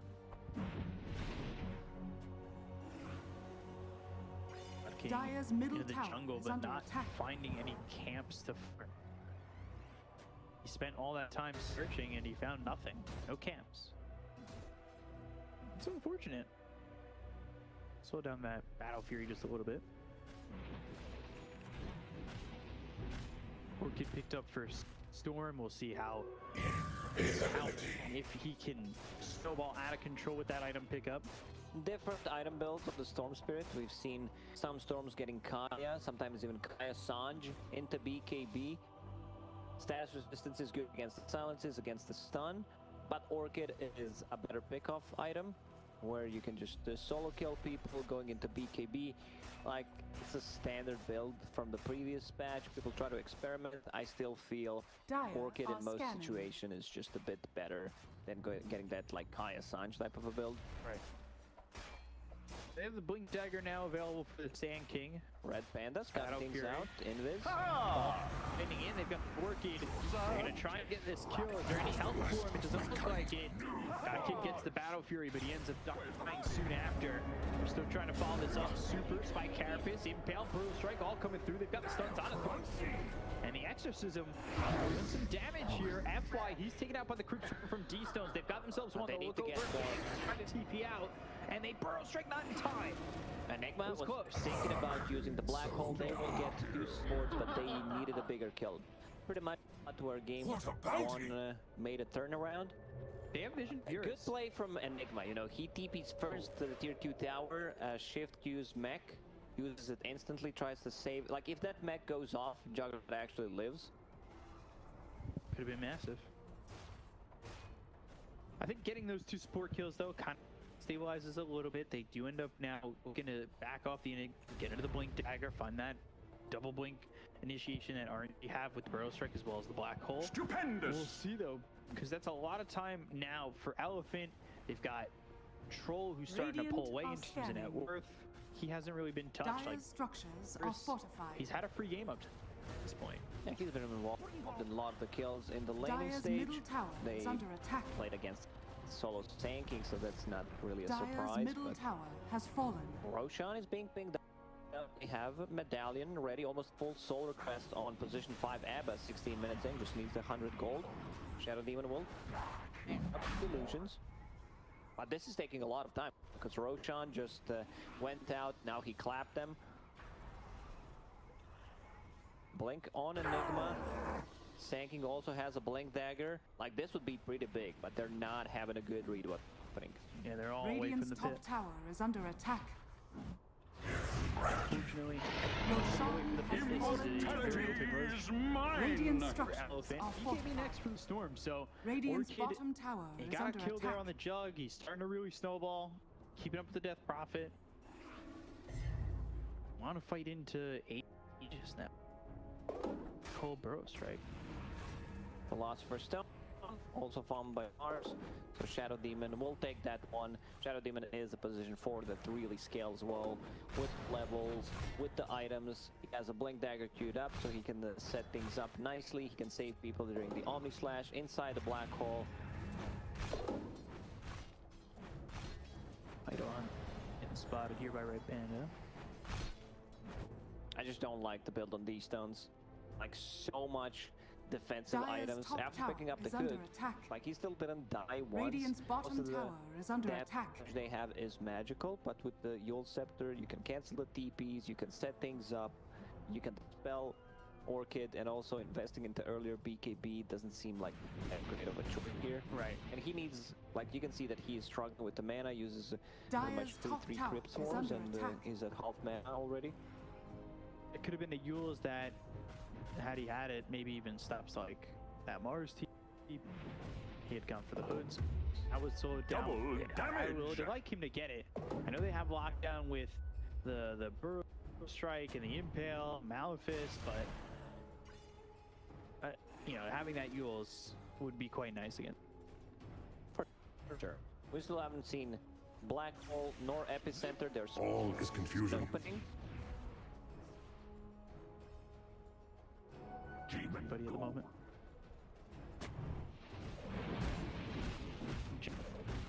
Keeping up with the storm, but he's not keeping up with the troll. His farm's just not getting as out of control as I thought it would. It's not so much about him not, being able to farm. They had pretty much the same timing on the battlefield. It's just that everyone is jungling. This is like kind of a pub game where RNG is not making any aggressive moves. They try to find an opening with the smoke. They manage to bring down the 2 towers, but they are afraid to show on lanes. So most of the time you will have Sanking in the jungle, like even Dead Prophet is jungling. So that means someone's farm is gonna need to be sacrificed. Right. So there's the BKB for the Death Prophet. BKB being built for the Enigma has the Ogre Axe getting delivered. Still needs quite a bit of gold to finish off his BKB.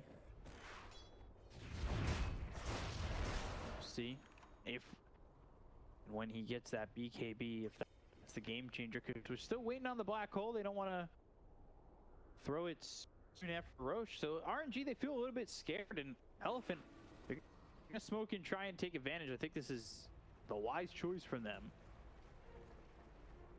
Tree's still working with this Aegis. Radiant are scanning.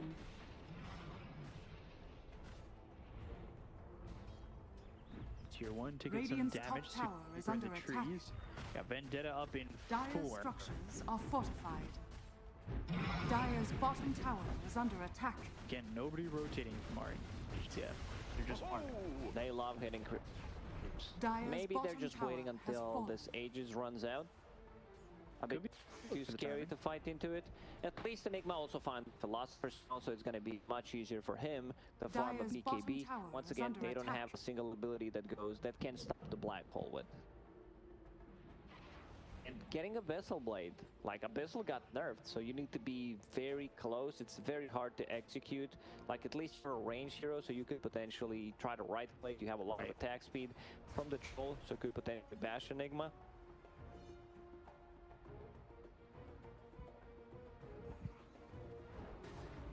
Almost with his own BKB. Not much happening. No, I'd say it's there's big team fight here for RNG that's available. Elephant, they had a little bit of an advantage, but they don't want to use it again. They get a little bit gun shy in terms of going for these kills. They have 2 big items. That Prophet has that BKB, has a good super tanky. They're waiting for Juggernaut to finish the Manta style. There it is, so he can dispel things. You can dispel Soul Catcher, most importantly, silence from the Orchid, silence from possibly Abaddon as well. You can dispel the Solar Crest. Can't dispel Shadow Poison anymore. That's a pretty big change for Shadow Demon. They're going defensive at Keystone, going Lincolns. This is too defensive. Like this is extremely defensive item build. I don't like it. Like you could potentially turn that into Hex. I wouldn't mind that. Just Lincoln Sphere Dire's against. top tower Not sure is against under what. attack. Zip Radiant from Storm, structures are Orchid, fortified. Q from Mars. Radiant's bottom tower is under Doesn't sound attack. too great.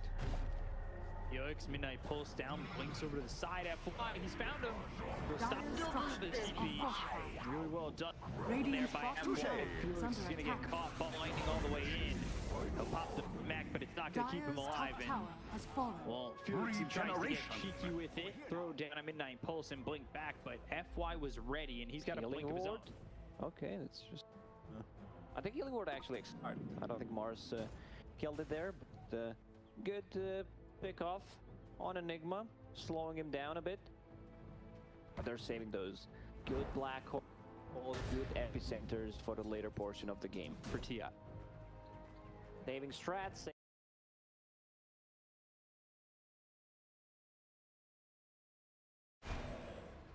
Sometimes strats grow and they get older. Let them be free. Use them. They just didn't find an opportunity. No. They used smoke 2 times, couldn't manage to find anything. Like this build on Dead Prophet actually reminds me of the Kamushi Medusa build, the Manta style Lincolns. Right. One of the so-called most useless builds in the history of Dota. where you don't actually do anything, you don't deal damage, you're just taking care of yourself. Don't do damage, just, yeah, you know, that's some people's philosophies. Take care of yourself. You can deal damage if you're dead, type of a thing, but... That is true. Well... You can with a lot of heroes. You die with Lash Track, Edict, Venomancer. Well, there are a couple of things, but with most heroes you can't deal the damage. Can't deal damage yet. Heroes, not full. Can deal damage after they're dead. Oh, it's not. Go into that dark area. Not an expert on these kind of things. Stones going towards the ulti orb, going for the Lincoln Sphere. It's already got that perseverance. Dire's middle tower is under attack. He just creaking to a halt. Just farm festival. Everyone hitting the creeps. Pick off here and there. But where's that big team fight? RNG lineup is really good at it. Where is that? Welcome to the 2021 Farm Festival. Farms are happy to have you. Basher next for the troll. Sitting at 17,000 almost. Bad King's kind of making his way in. He's almost got a Basher himself. Battle Fury Manta, go Basher. Has a charge hard. Of that. Yeah. Red Panda, okay. But they're trying to do it.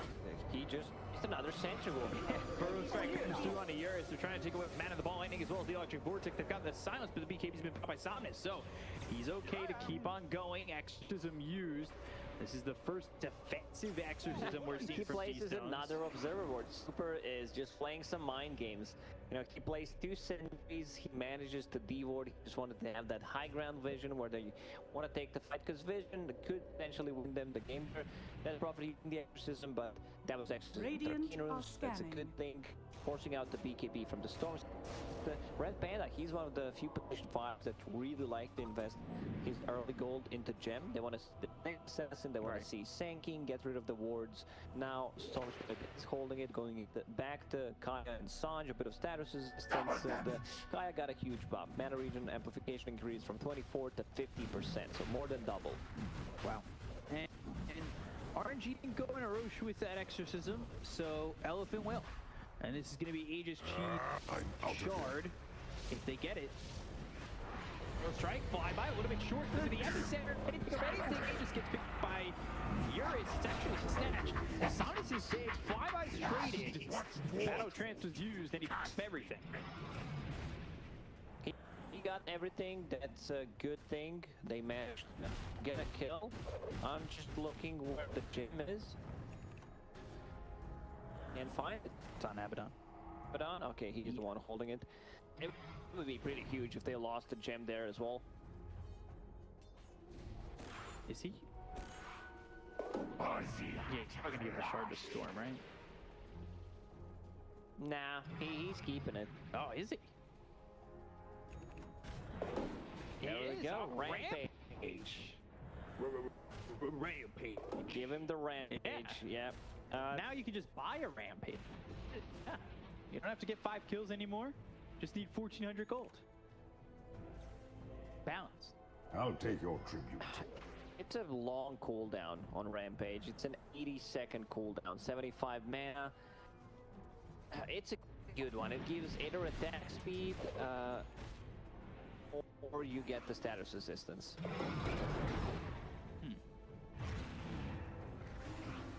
Depends whether you're melee or range. Blinks in, blinks out, flyby.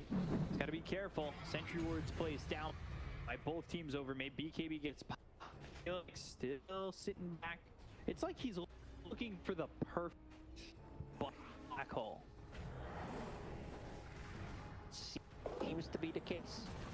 Like it has to be. They need to be a bit more chaotic in the front lines to set things up. You know, go in, you know where they're going to be grouping around if they land a good arena. So potentially that's the play. still 4K behind. Of course, Troll getting a little bit of a boost with that shard in the net worth department. Dire's bottom tower is under attack. I feel like throughout this whole game, we did not see a single team fight. Like one big team fight, Enigma going in, follow it up by a Sanking, Dead Prophet running. So Lincoln Sphere done on Dead Prophet as well. Will the next Dire's item bottom tower is under attack. be defensive? Can the next item? I don't think it's possible to get another defensive item after this one. Maybe there is. Buy Wind Waker, invest 6,000 gold.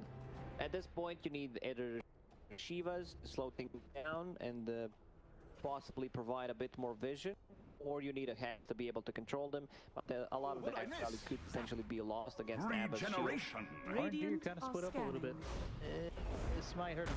They're going to dust him immediately. Looking for the B center. They're going onto FY, but the arena's through. They've got the silence up. He's in. He's going to get out, even though he got the Ghost Scepter off. However, Flyby does leave. So it is a trade.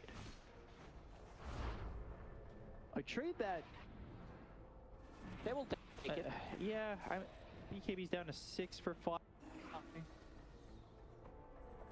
I guess he's in, he's out. It's pretty much his job. I don't know if the BKB really matters. Go not 6 for him as much. He's still King. In a way. Aegis will be gone in a minute and 20. Maybe then it's time to strike. Enigma has a full duration BKB, Midnight Pulse, level 3 going to Aetherlands. I love that build. This is like the first time when I saw Jinkyu, I believe, who played Enigma in the previous patch. Like that was his first item. Cast range, mana regeneration, feels good. Also, he decided to go for the 8 CDR. I'm a big fan of Midnight Pulse. Like I think this, you know, don't get me wrong. Reducing the cooldown on your BKB, on your black hole, that's all fine, but the Midnight Pulse AoE is actually huge. It covers the whole screen. Yeah, that would be nice to have the extra radius. I hope season 2 do end up seeing a keys from him. No, we're good, thank you. He plays a really good vortex. It's fun. It's more fun. Smoke. RNG.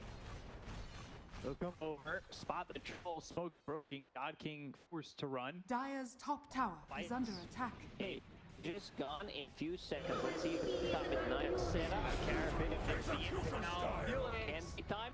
Does he want to go in? BKB's been popped. He doesn't jump just yet. Looking for that opportunity, maybe looking for the troll to turn around. They've got the Exorcism rolling on a Red Panda, still chasing this Abaddon.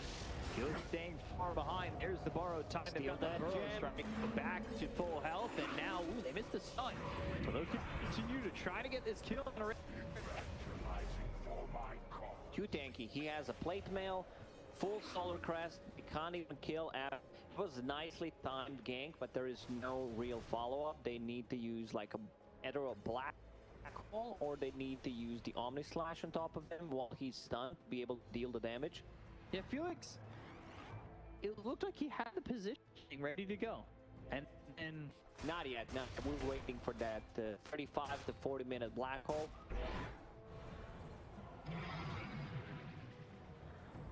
It's just not going to come out yet. The black hole.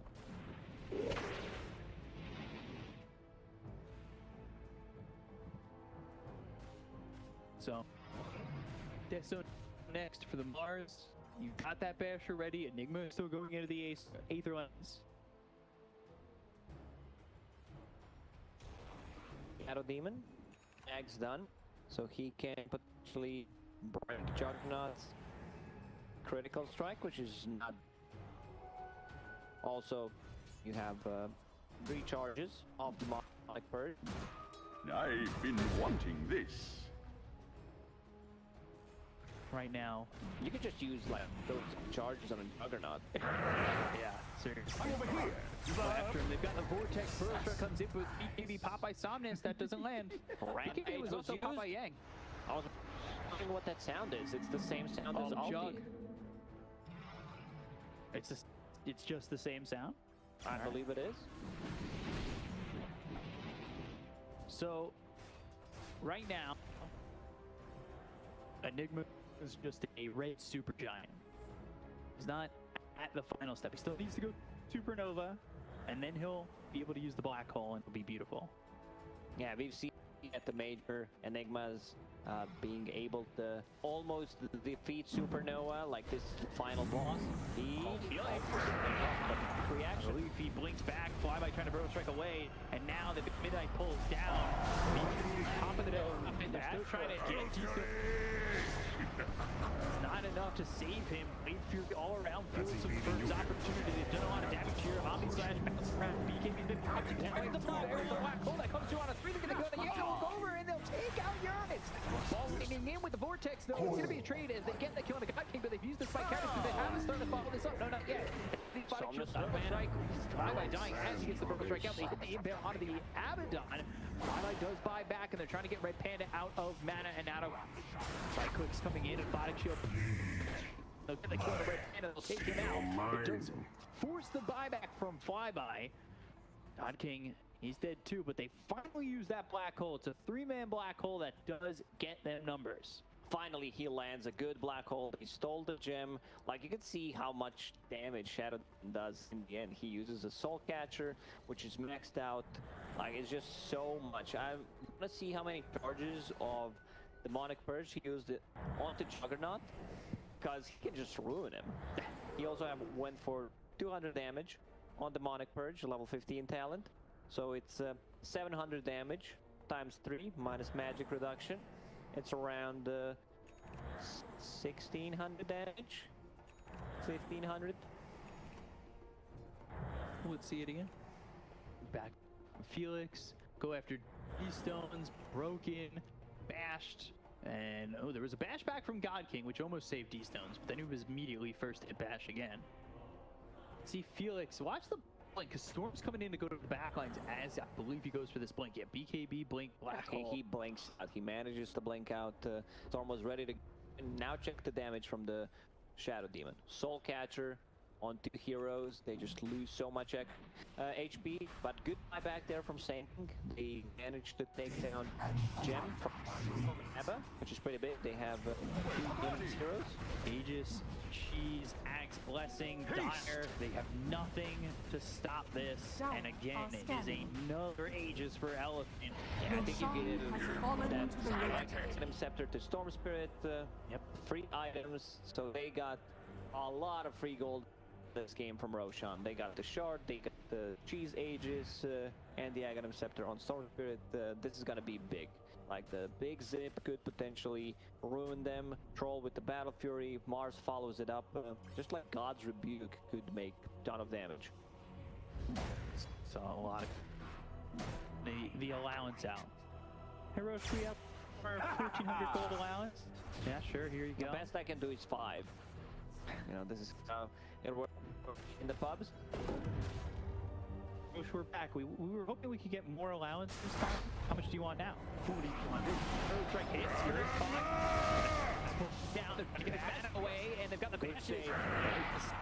So F1. Again, let's see. He gets the trans off. He's going up into the air. They've got themselves the electric vortex on. He's here. They look for a super. We've been shot here. Oh, the spear misses from Yang. That's pretty uncharacteristic of him. Is Kaki on in one. They got themselves the black. On here.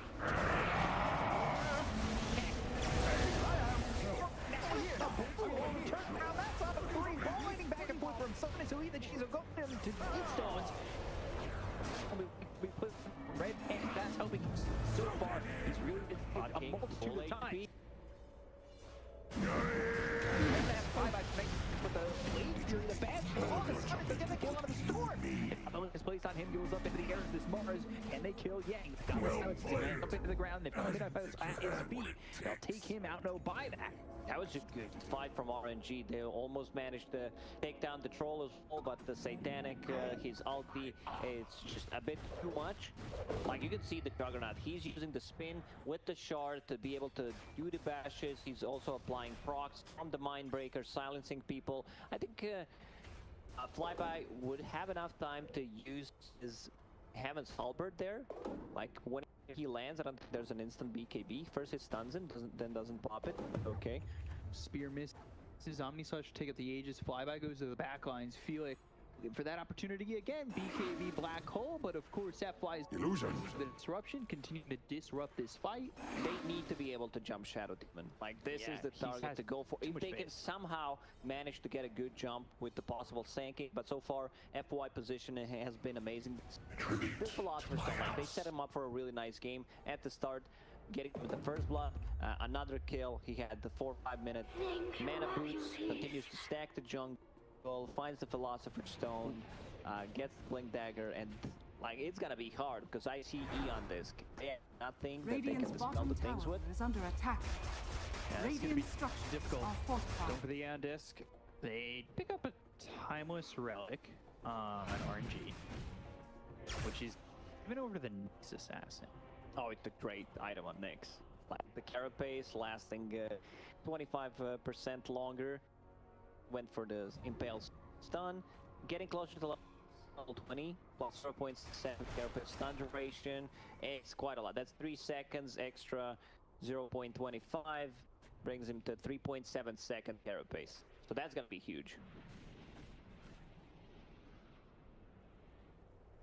Still a 16k lead.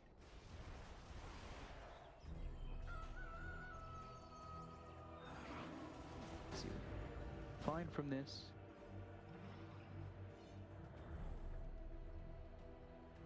Nothing doing just yet. As over mid. Take gear, swing to the Swift Blink. He's got that Abyssal. Yang, like we said, he had finished off the desk. He's also going for an Abyssal. They're trying to itemize to be able to deal with Enigma's BKB. Almost 25 for Death Prophet. Those extra Exorcism Spirits out there, I put a lot more damage. Yeah, I think this time around he needs to go for the Exorcism Spirits just to have a bit more damage. Spirit Siphon is all good, you know, don't get me wrong, but damage coming up from the Spirits a bit either getting close. Oh, this coming through. Gets spotted, the TP away from this troll. Wave Fury on top of Yang, he's gonna get himself into the air, and well, that's not gonna help him out. So they lost the gem. Is that another gem? I believe that is. They just found 2 gems. Nyx Assassin is holding one. That was bought by Red Panda. Yeah, and then they've got the gem on the deck. They've got the Eyes of the World ready to go. Juggernaut is doing so much with his spin. And they Radiant's showed middle him tower is under Bastards, and he attack. went for Blade Fury DPS on top of that. Radiant's middle for the tower Enigma. has fallen. So that black hole on a 147-second, 0.2 cooldown. 0.2. Big Big difference changer. maker. 2. It's a lot. I think I would prefer him to have Refresher. Just Lens, you still have enough mana to cast the 2 black holes with, then you can go back to Octarine. And at this point, you don't even have a buyback. Has an Ninja Gear, so he can smoke himself. It's gonna be much harder to find. Radiant's bottom tower has fallen. Yeah, much harder to find, and he's been kind of on it with these blinks and the BKB. Avoiding the storm, getting into the right position. Oh, Jug getting given a bottle. And what is he gonna bottle up? Double damage. 2 times the damage. It's the only time you give someone a bottle. If it's double damage, maybe Arcane, but yeah, he would prefer to have a Basher inside his inventory. Yeah, true. Especially with what it's been doing for him. You know, we've got these tier 5 items that come out at 60 minutes. I'm ready for tier 2 runes. Yeah, triple damage. Okay. Triple damage, Arcane. Binding, Vortex, Spear, Catcher, Flyby. Enigma! The Catcher, he doesn't have buyback. They caught him, I believe, trying to go in with a black hole. But now they're running from here. They've got the disruption.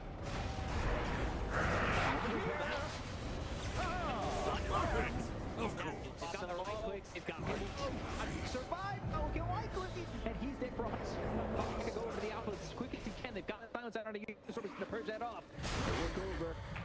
Somnus. First strike lands. They've got the control. They'll get the kill on Somnus. He does not have buyback. But at what? Just buy. God King by used buyback immediately. That's why I said Enigma. Maybe he should have kept the buyback instead, investing that money into the Octarine core. Like, you get caught, you die. Where's the follow-up? Next Roche may run in 20 seconds. Source Spirit, another gem on the ground. Gems on gems on gems. Radiant are scanning. Scam comes out. That does connect. Maybe thinking that they're going after Roche in a few seconds as the respawn time Storm is 5. will be able to pick up the gem with his courier. It's being pinged out, but I think it's a bit too late. Roche, a minute. Right as Storm comes back up.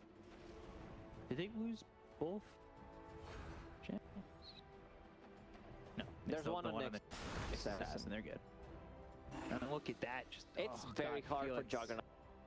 He can put the ulti, but there is a Lotus Orb on Troll, so he can't pop it. That's the big issue. Like, they have no way of dispelling things, and it's one of the best item against the Juggernaut in the mid-late game.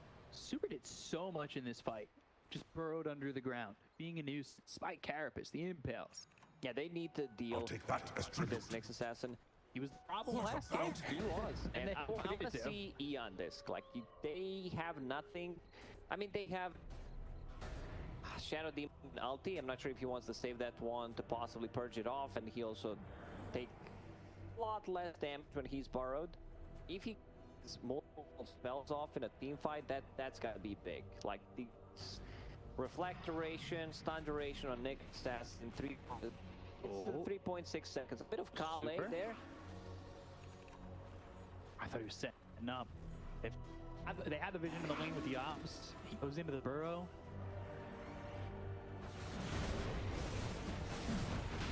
They are inside a bit. They're in the Roche.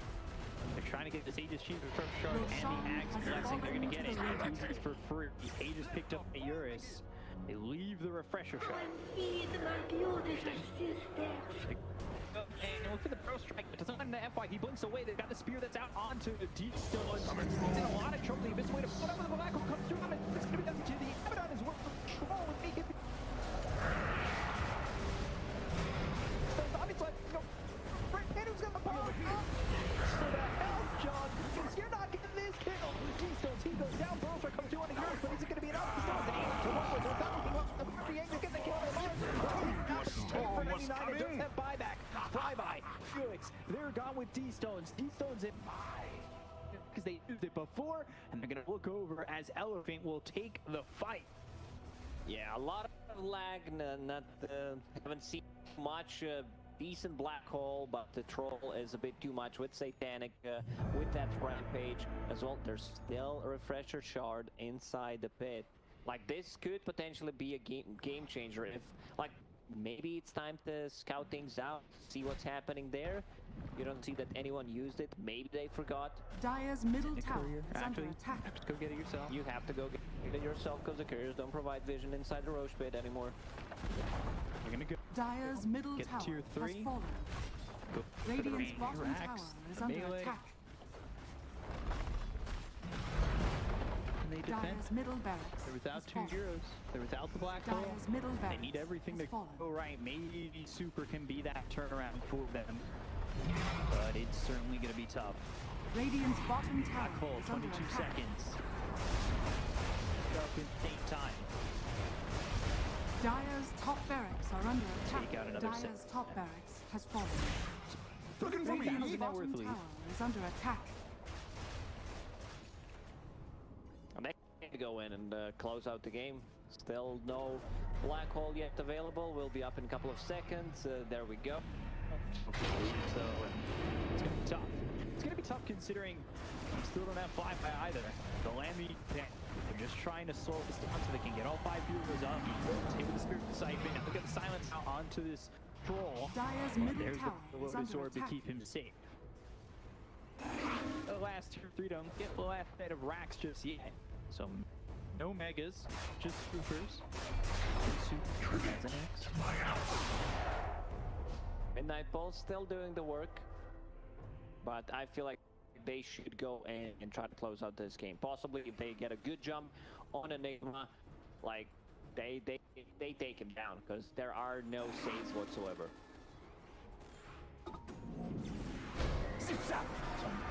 Gonna go in. Ball lightning vortex. Damage on a D-Stones. He's got the BKB. He's hit with the Abyssal Blade. They're gonna blade 3 in, try and get him away. The black hole. They need to be careful about how they go because they're gonna stay in touch as well as the impels coming through. The rebounds with the spear that ball lightning as well.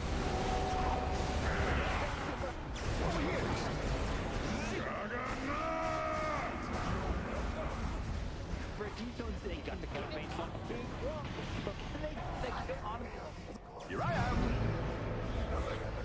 So the next assassin is dead. He buys back. They've got Yank the air. The Burrow strike hits and Yang's gonna be dead. With back once again, the gem on deck for what seems to be the 4th time.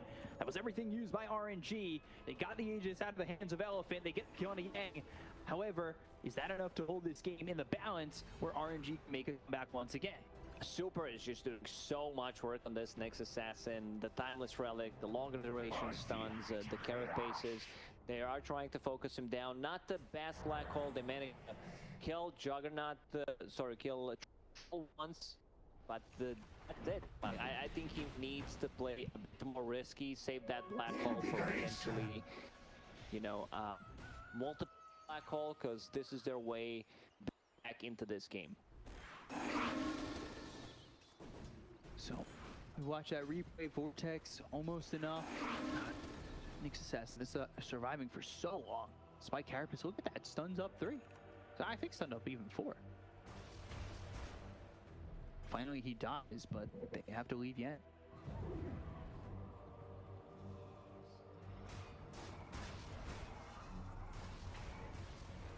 I think this Octarine core on Enigma was not the greatest pickup. It's just, Lens is fine, they have a bit more mana, the cast range, that is also good, but you invested another gold that could have potentially been a refresher. And also at this stage of the game, Ninja Gear is fine. You still have Philosopher, get some value from it. Yep. Also went Shard, by the way. A Shard, Enigma Shard is good. You know, the faster you move, the faster it pulls. I've seen people just getting, you know, sucked into the black hole. Just pulling them into the black, past the event horizon. Coming back. This shows potential to bring the game back. 40K net worth here for Garrus. He got a couple of free items from Rush. Yeah, and that allowance. I need more allowance. I'm over here! That lightning in, and they will find Keystone once again. He has been the target every single time they try to make a move here with BKB. And the right click's coming in. Keystone's just gonna die. He does have 5. One call back comes through on a 2, but they don't have anybody to follow this up. There's one here. Gets like a stun. Point left. Brings you both sides out. They got the kill out. Soft though over here. Trying to kill him. That's gonna lock it 2 here. The Burrow strike comes in. They get the kill. Got King has 5x on the shoes, and his BKB is about to run out. So he's forced to ball lightning away. Pick up another gem. There's 2 gems on the ground. You can just pick it up. He's just, you know, I'll keep one. I don't necessarily need to pick up the second one. He could potentially put the observers and sentries in his backpack and just take another gem, but does not want to do it. So no Enigma. 66, no black hole for 60. They need to be able to hold. They bought back on 4 heroes on Elephant. That opens up opportunity for RNG, but they're right here back at the base again. Enigma does not have buyback for another 2 minutes. They want to go in and try to close out this game. Next Assassin with the Burrow strikes, with the mana burn, sanking, trying to set things up. Down his Burrow strike. Yeah. Impale. Disarm. Reflex. That's fine. He's very low mana. Actually has no mana now. So can't use the ulti, can't use axes, Abyssal. Exactly. So they're gonna need to go back. Wow. So that lets the Enigma come back up. They potentially have more fight. Enigma getting closer to the refresher. Like, I love efficiency. I'm all about that efficiency. When you're dead, you have Philosopher's Stone. Why don't you just put it in? Instead of keeping the ninja gear, it's free gold. Literally free gold. Over here now. Every time they've gone, and it did work. Figured out. They found the refresher inside Dude, who left the pit. this here? Who left this refresher? Now the question is, does RNG expect this? A refresher shard this late? You don't. They smoked up. Well, thank you. Like, this could potentially be game losing if Enigma could have picked it up. Yeah. Even that profit. Like, I wouldn't mind seeing that. Almost a refresher for the Death Prophet. Death Prophet has to survive. They've been focusing their attention on the Death Prophet a lot. Lotus Orb, Mana Burn on the bolt, reflected with the Lotus Orb. So they gave it to the Shadow Demon. Which is smart, I think. Well, he's been doing a lot. He's been doing quite a lot. He has been clutch. Those demonic purge charges 6. You just drop it on one hero. That hero is dead. Abaddon has that Ags. We've seen it first game. Yeah. Parallel walls, the 3 walls used at the same time. Unfortunately, we didn't see 6. I think we saw like 5 at the end, right? Because he had the parallel, and then he had the 2. I don't know. Oh, it was a lot. But this time around, Shadow Demon also trying to get his refresher plus a refresher shard. Action up. They're into the pit. They're trying to get themselves to their first Roche of the game, the 4th Roche of the game. There's 5 minutes until tier 5s, and it looks like this is going to be close. Yeah, this is big. With level 25 Miscoil talent and the Ags, he's just going to be extremely. They've got themselves the Aegis. All right. She's picked up. All right, slow it down. I don't see what's happening. Just go back until Kalan passes.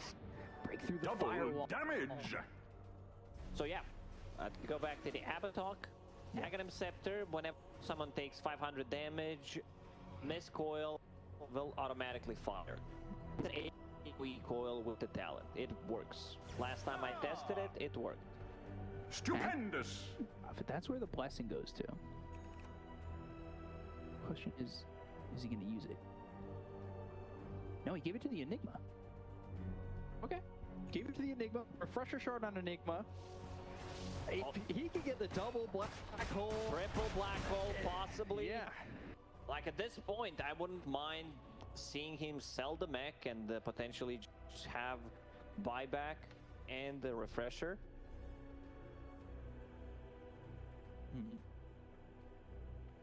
Guard being built for the Death Prophet.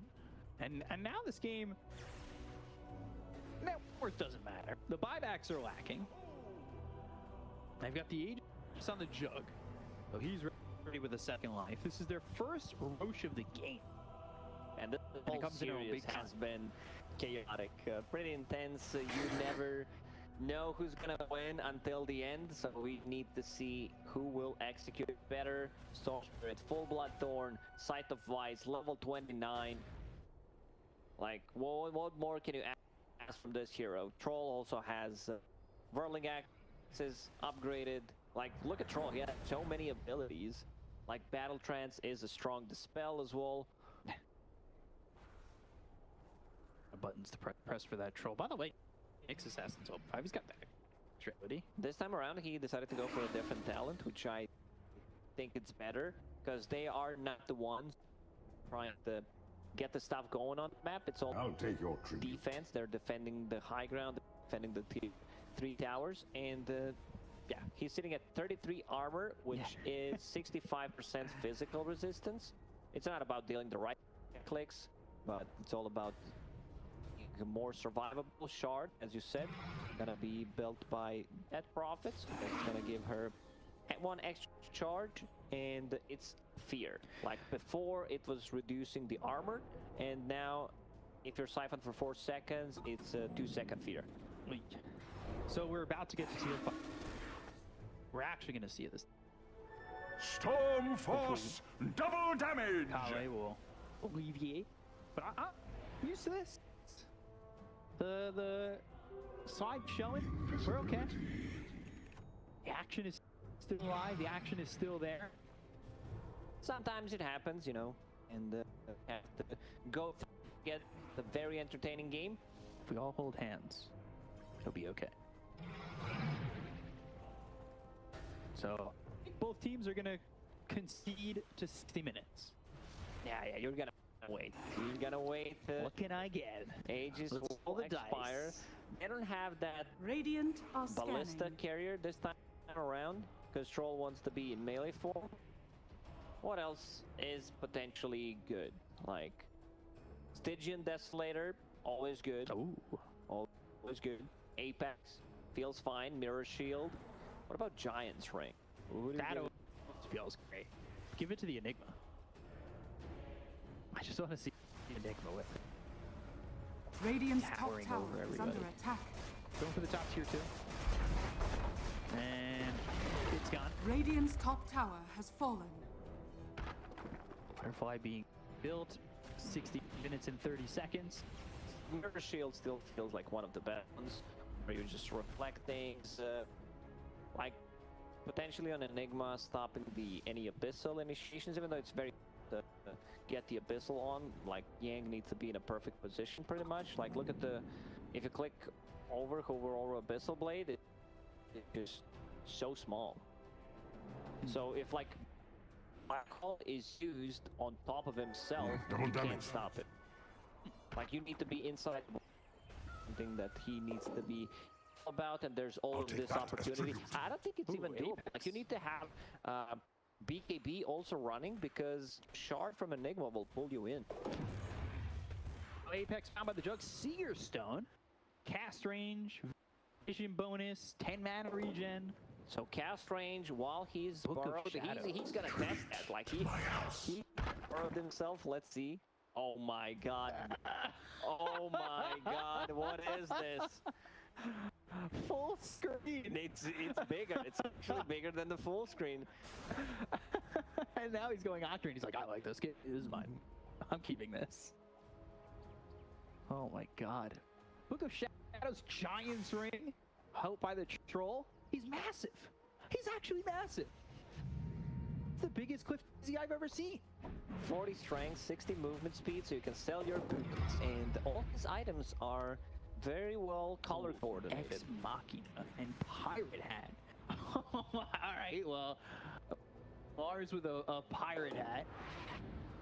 Yar. The pirate life. Always find the bounty room, so they... Fallen Sky. I don't know, I'm always interested by every single one. A ballista. Oh, okay. God. They don't have the hero to, like, in this game, like, no real value from ballista. They don't have that edgy range hero that can just push them away. See, Death Prophet's going to Fallen Sky? What if it was like Enigma? Fallen Sky, boom, slam down, Black Hole. Refresh, Fallen Sky. Black Hole, Night Falls. Yeah. Oh my gosh. So we have a Juggernaut still holding Illusion Escape. He was not very lucky in this one. Ex Machina on the Storm, so he can refresh all of his items. Double Bloodthorn, double Lincoln Sphere, double Sight of KB, you name it. Shadow Demon just holding a telescope for now. Abba, level 26. I want to see how much damage he can transition into healing with the missed AoE coil. Interesting. So Sanking is holding Apex. Yeah, he was given it to him by the Jug. Jug is like, Mine is truly I'm a keeping this blessed one. life. Yeah, Jug. He has The 4,500 HP, but Nyx Assassin is the hero to look out for with the Seer Stone. They're just having fun, dude. I mean, He's just faking it. Well, yeah. Well, the whole sound goes off. Bro's here to come in. They're going to look over. They've got the Invisible Blade on fly by with the Ultimate, so it's going to be okay for now. They've got the Sense of Sun as well as the Invisible Blade that's going to be for Kaya. So it's already in. They've also got the Hex out of the Jug. They're looking over still. Black Hole comes in. Oh, 3/4 of the sun. Oh, they've got the Refresher commitment. He died. Felix is dying. They get the gun. Over. God, keep the rest of the again! You're king! Repair the simulator! He got it! He bought back! It's a full team wipe! They have buybacks available! They bought back on 3 heroes. heroes already. Who has the buyback left? Troll, he has a buyback, not using it right now. Same goes for Mars, so they potentially could buy back on all 5 heroes. That was nicely executed. I did not see what happened there, like how he instantly died after using the black hole. I'm just looking at the buyback right now, because that's all that matters at the moment. Like Enigma, use the buyback. They need to be able to make it. Radiant's middle tower Potentially is under save him attack. Fallen Sky. Roche is up in 36 seconds. Fury going for the tier 3. These auto remnants are a pain. Radiant structures are So got the fortified. glyph. They could back up go for Roche, but they don't know what's up. Radiant's middle Buyback tower is used under by the attack. Mars. There it is. Radiant's middle There tower is a has fourth fallen. buyback from Elephant. Trying to hold yours. His buyback. Juggernaut! 3 seconds on the black hole, but they do have refresher. Finding in, finding out. They've got the arena down as well. This is Spear that's going to come through and makes Assassin who's burrowed into the ground with BKB caught by the Mars. First, use that buyback and goes forward. Dyer's middle tower is under attack.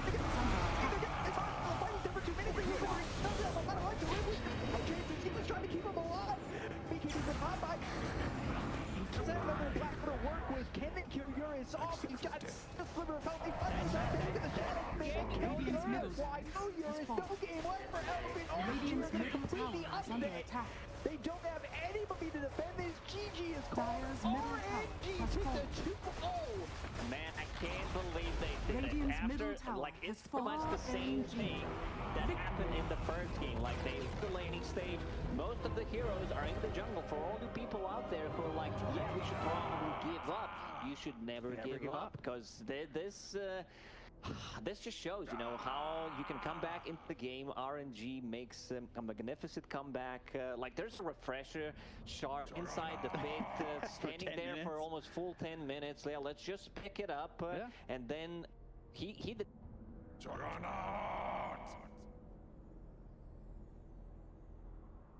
Not have any black holes for like 25, 30 minutes, and he just lands pretty much 2 perfect black holes, 3 perfect black holes in the end, and they set things up for themselves. So RNG, like, I don't. Juggernaut!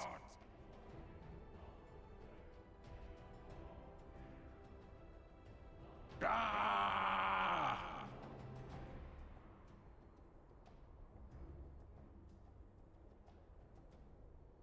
Juggernaut!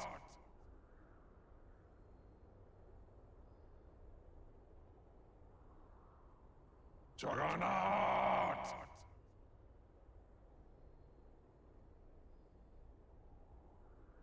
Ah!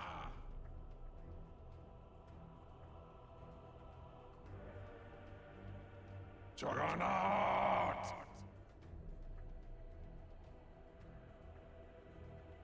Ah!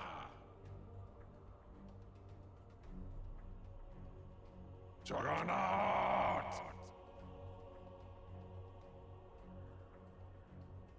Ah!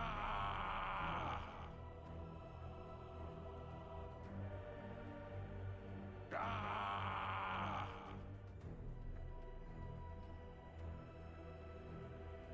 Juggernaut!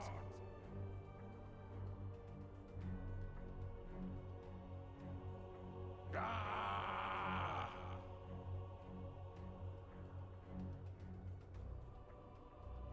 Juggernaut! Juggernaut!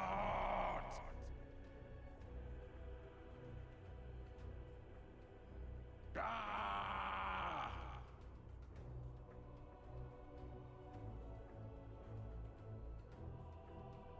Juggernaut!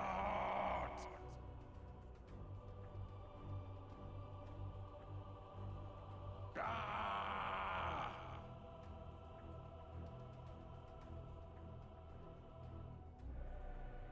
Juggernaut! Ah!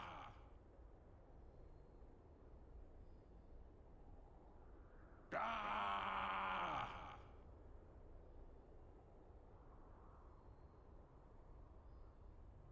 Juggernaut!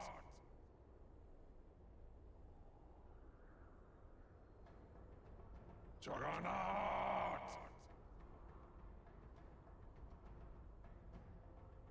Ah!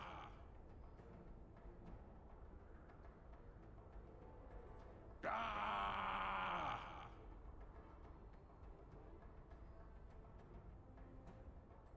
Juggernaut!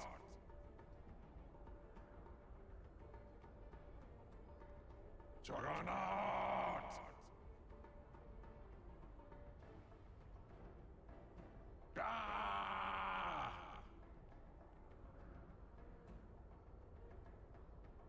Ah!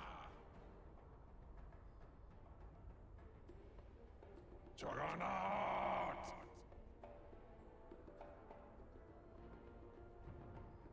Ah!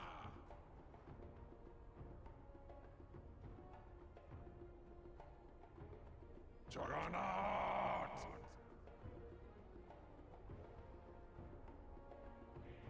Ah!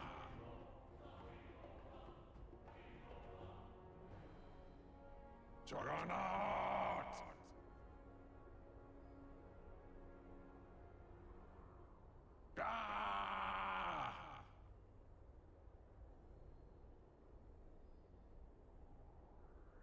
Juggernaut!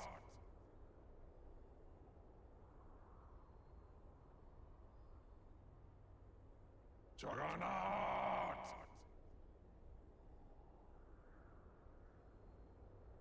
Ah!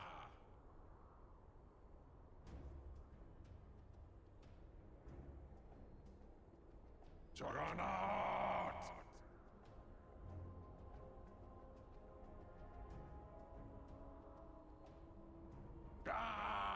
Ah!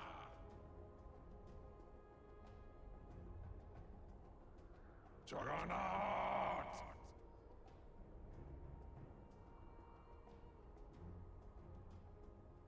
Ah!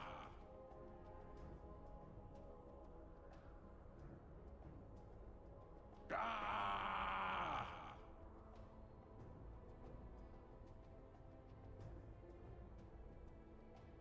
Juggernaut!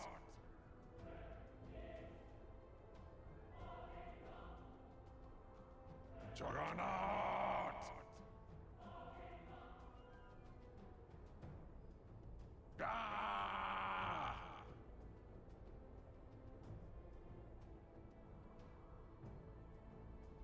Juggernaut!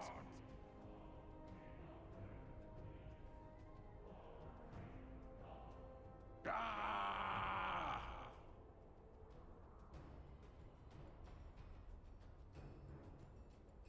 Juggernaut!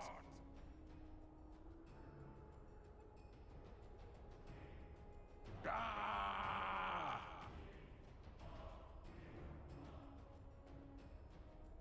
Juggernaut!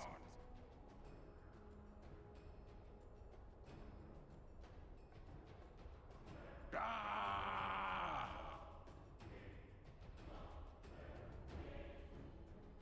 Ah!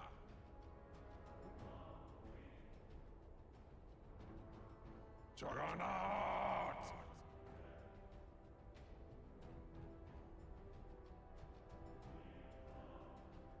Ah!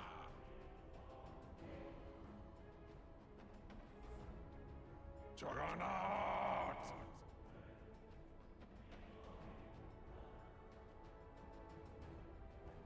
Ah!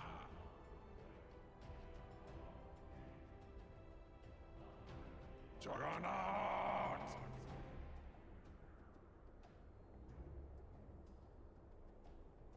Juggernaut! Ah!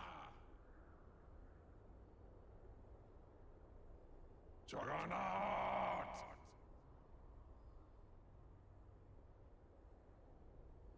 Ah!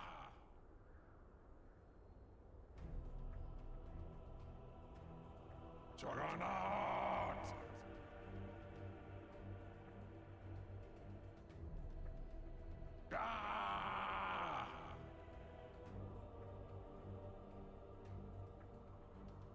Juggernaut!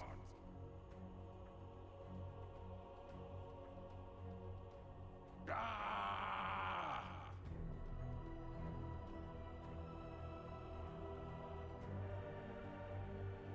Juggernaut!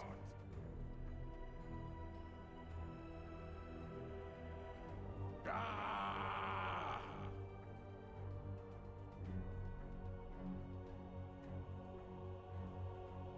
Ah!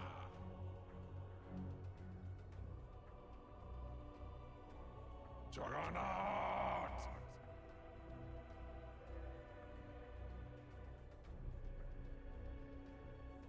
Juggernaut!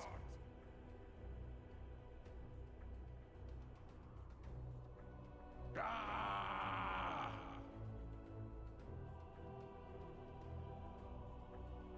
Ah! Juggernaut! Ah!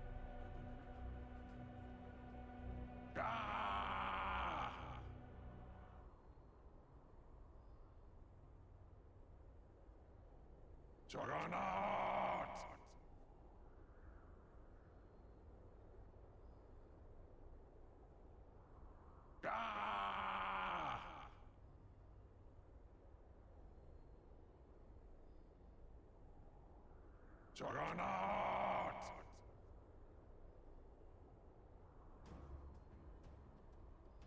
Ah!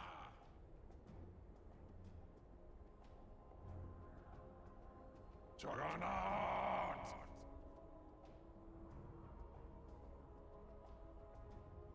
Ah! Juggernaut! Ah!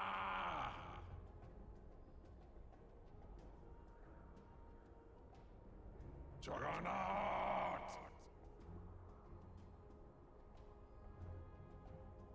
Juggernaut!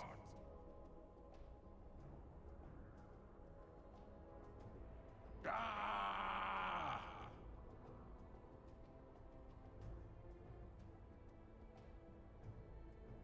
Juggernaut!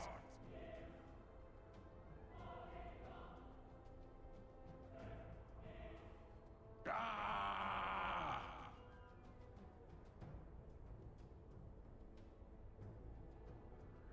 Ah!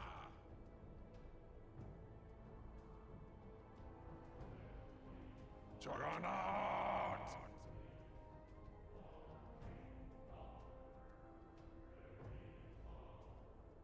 Juggernaut!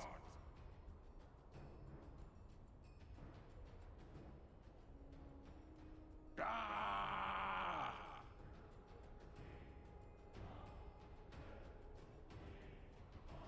Juggernaut!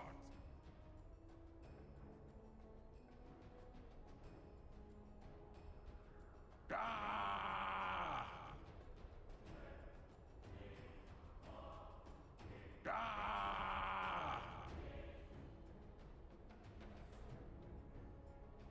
Juggernaut!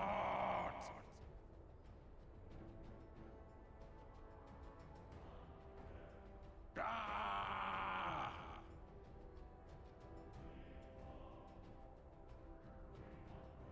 Juggernaut!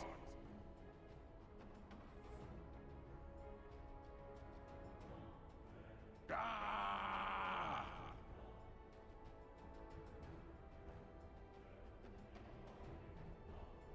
Juggernaut!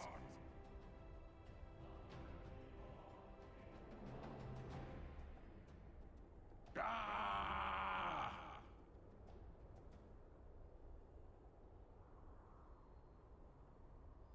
Juggernaut!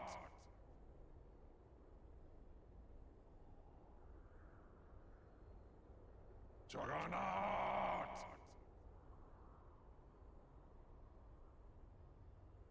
Ah!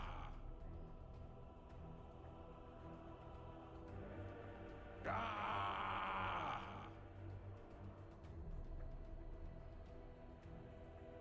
Juggernaut!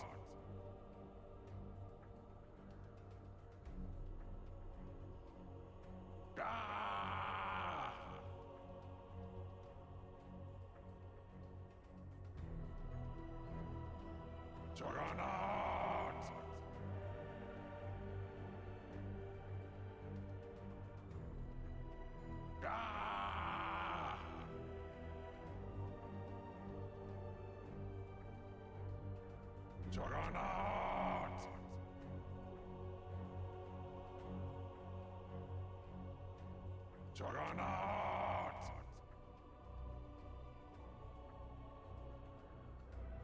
Ah!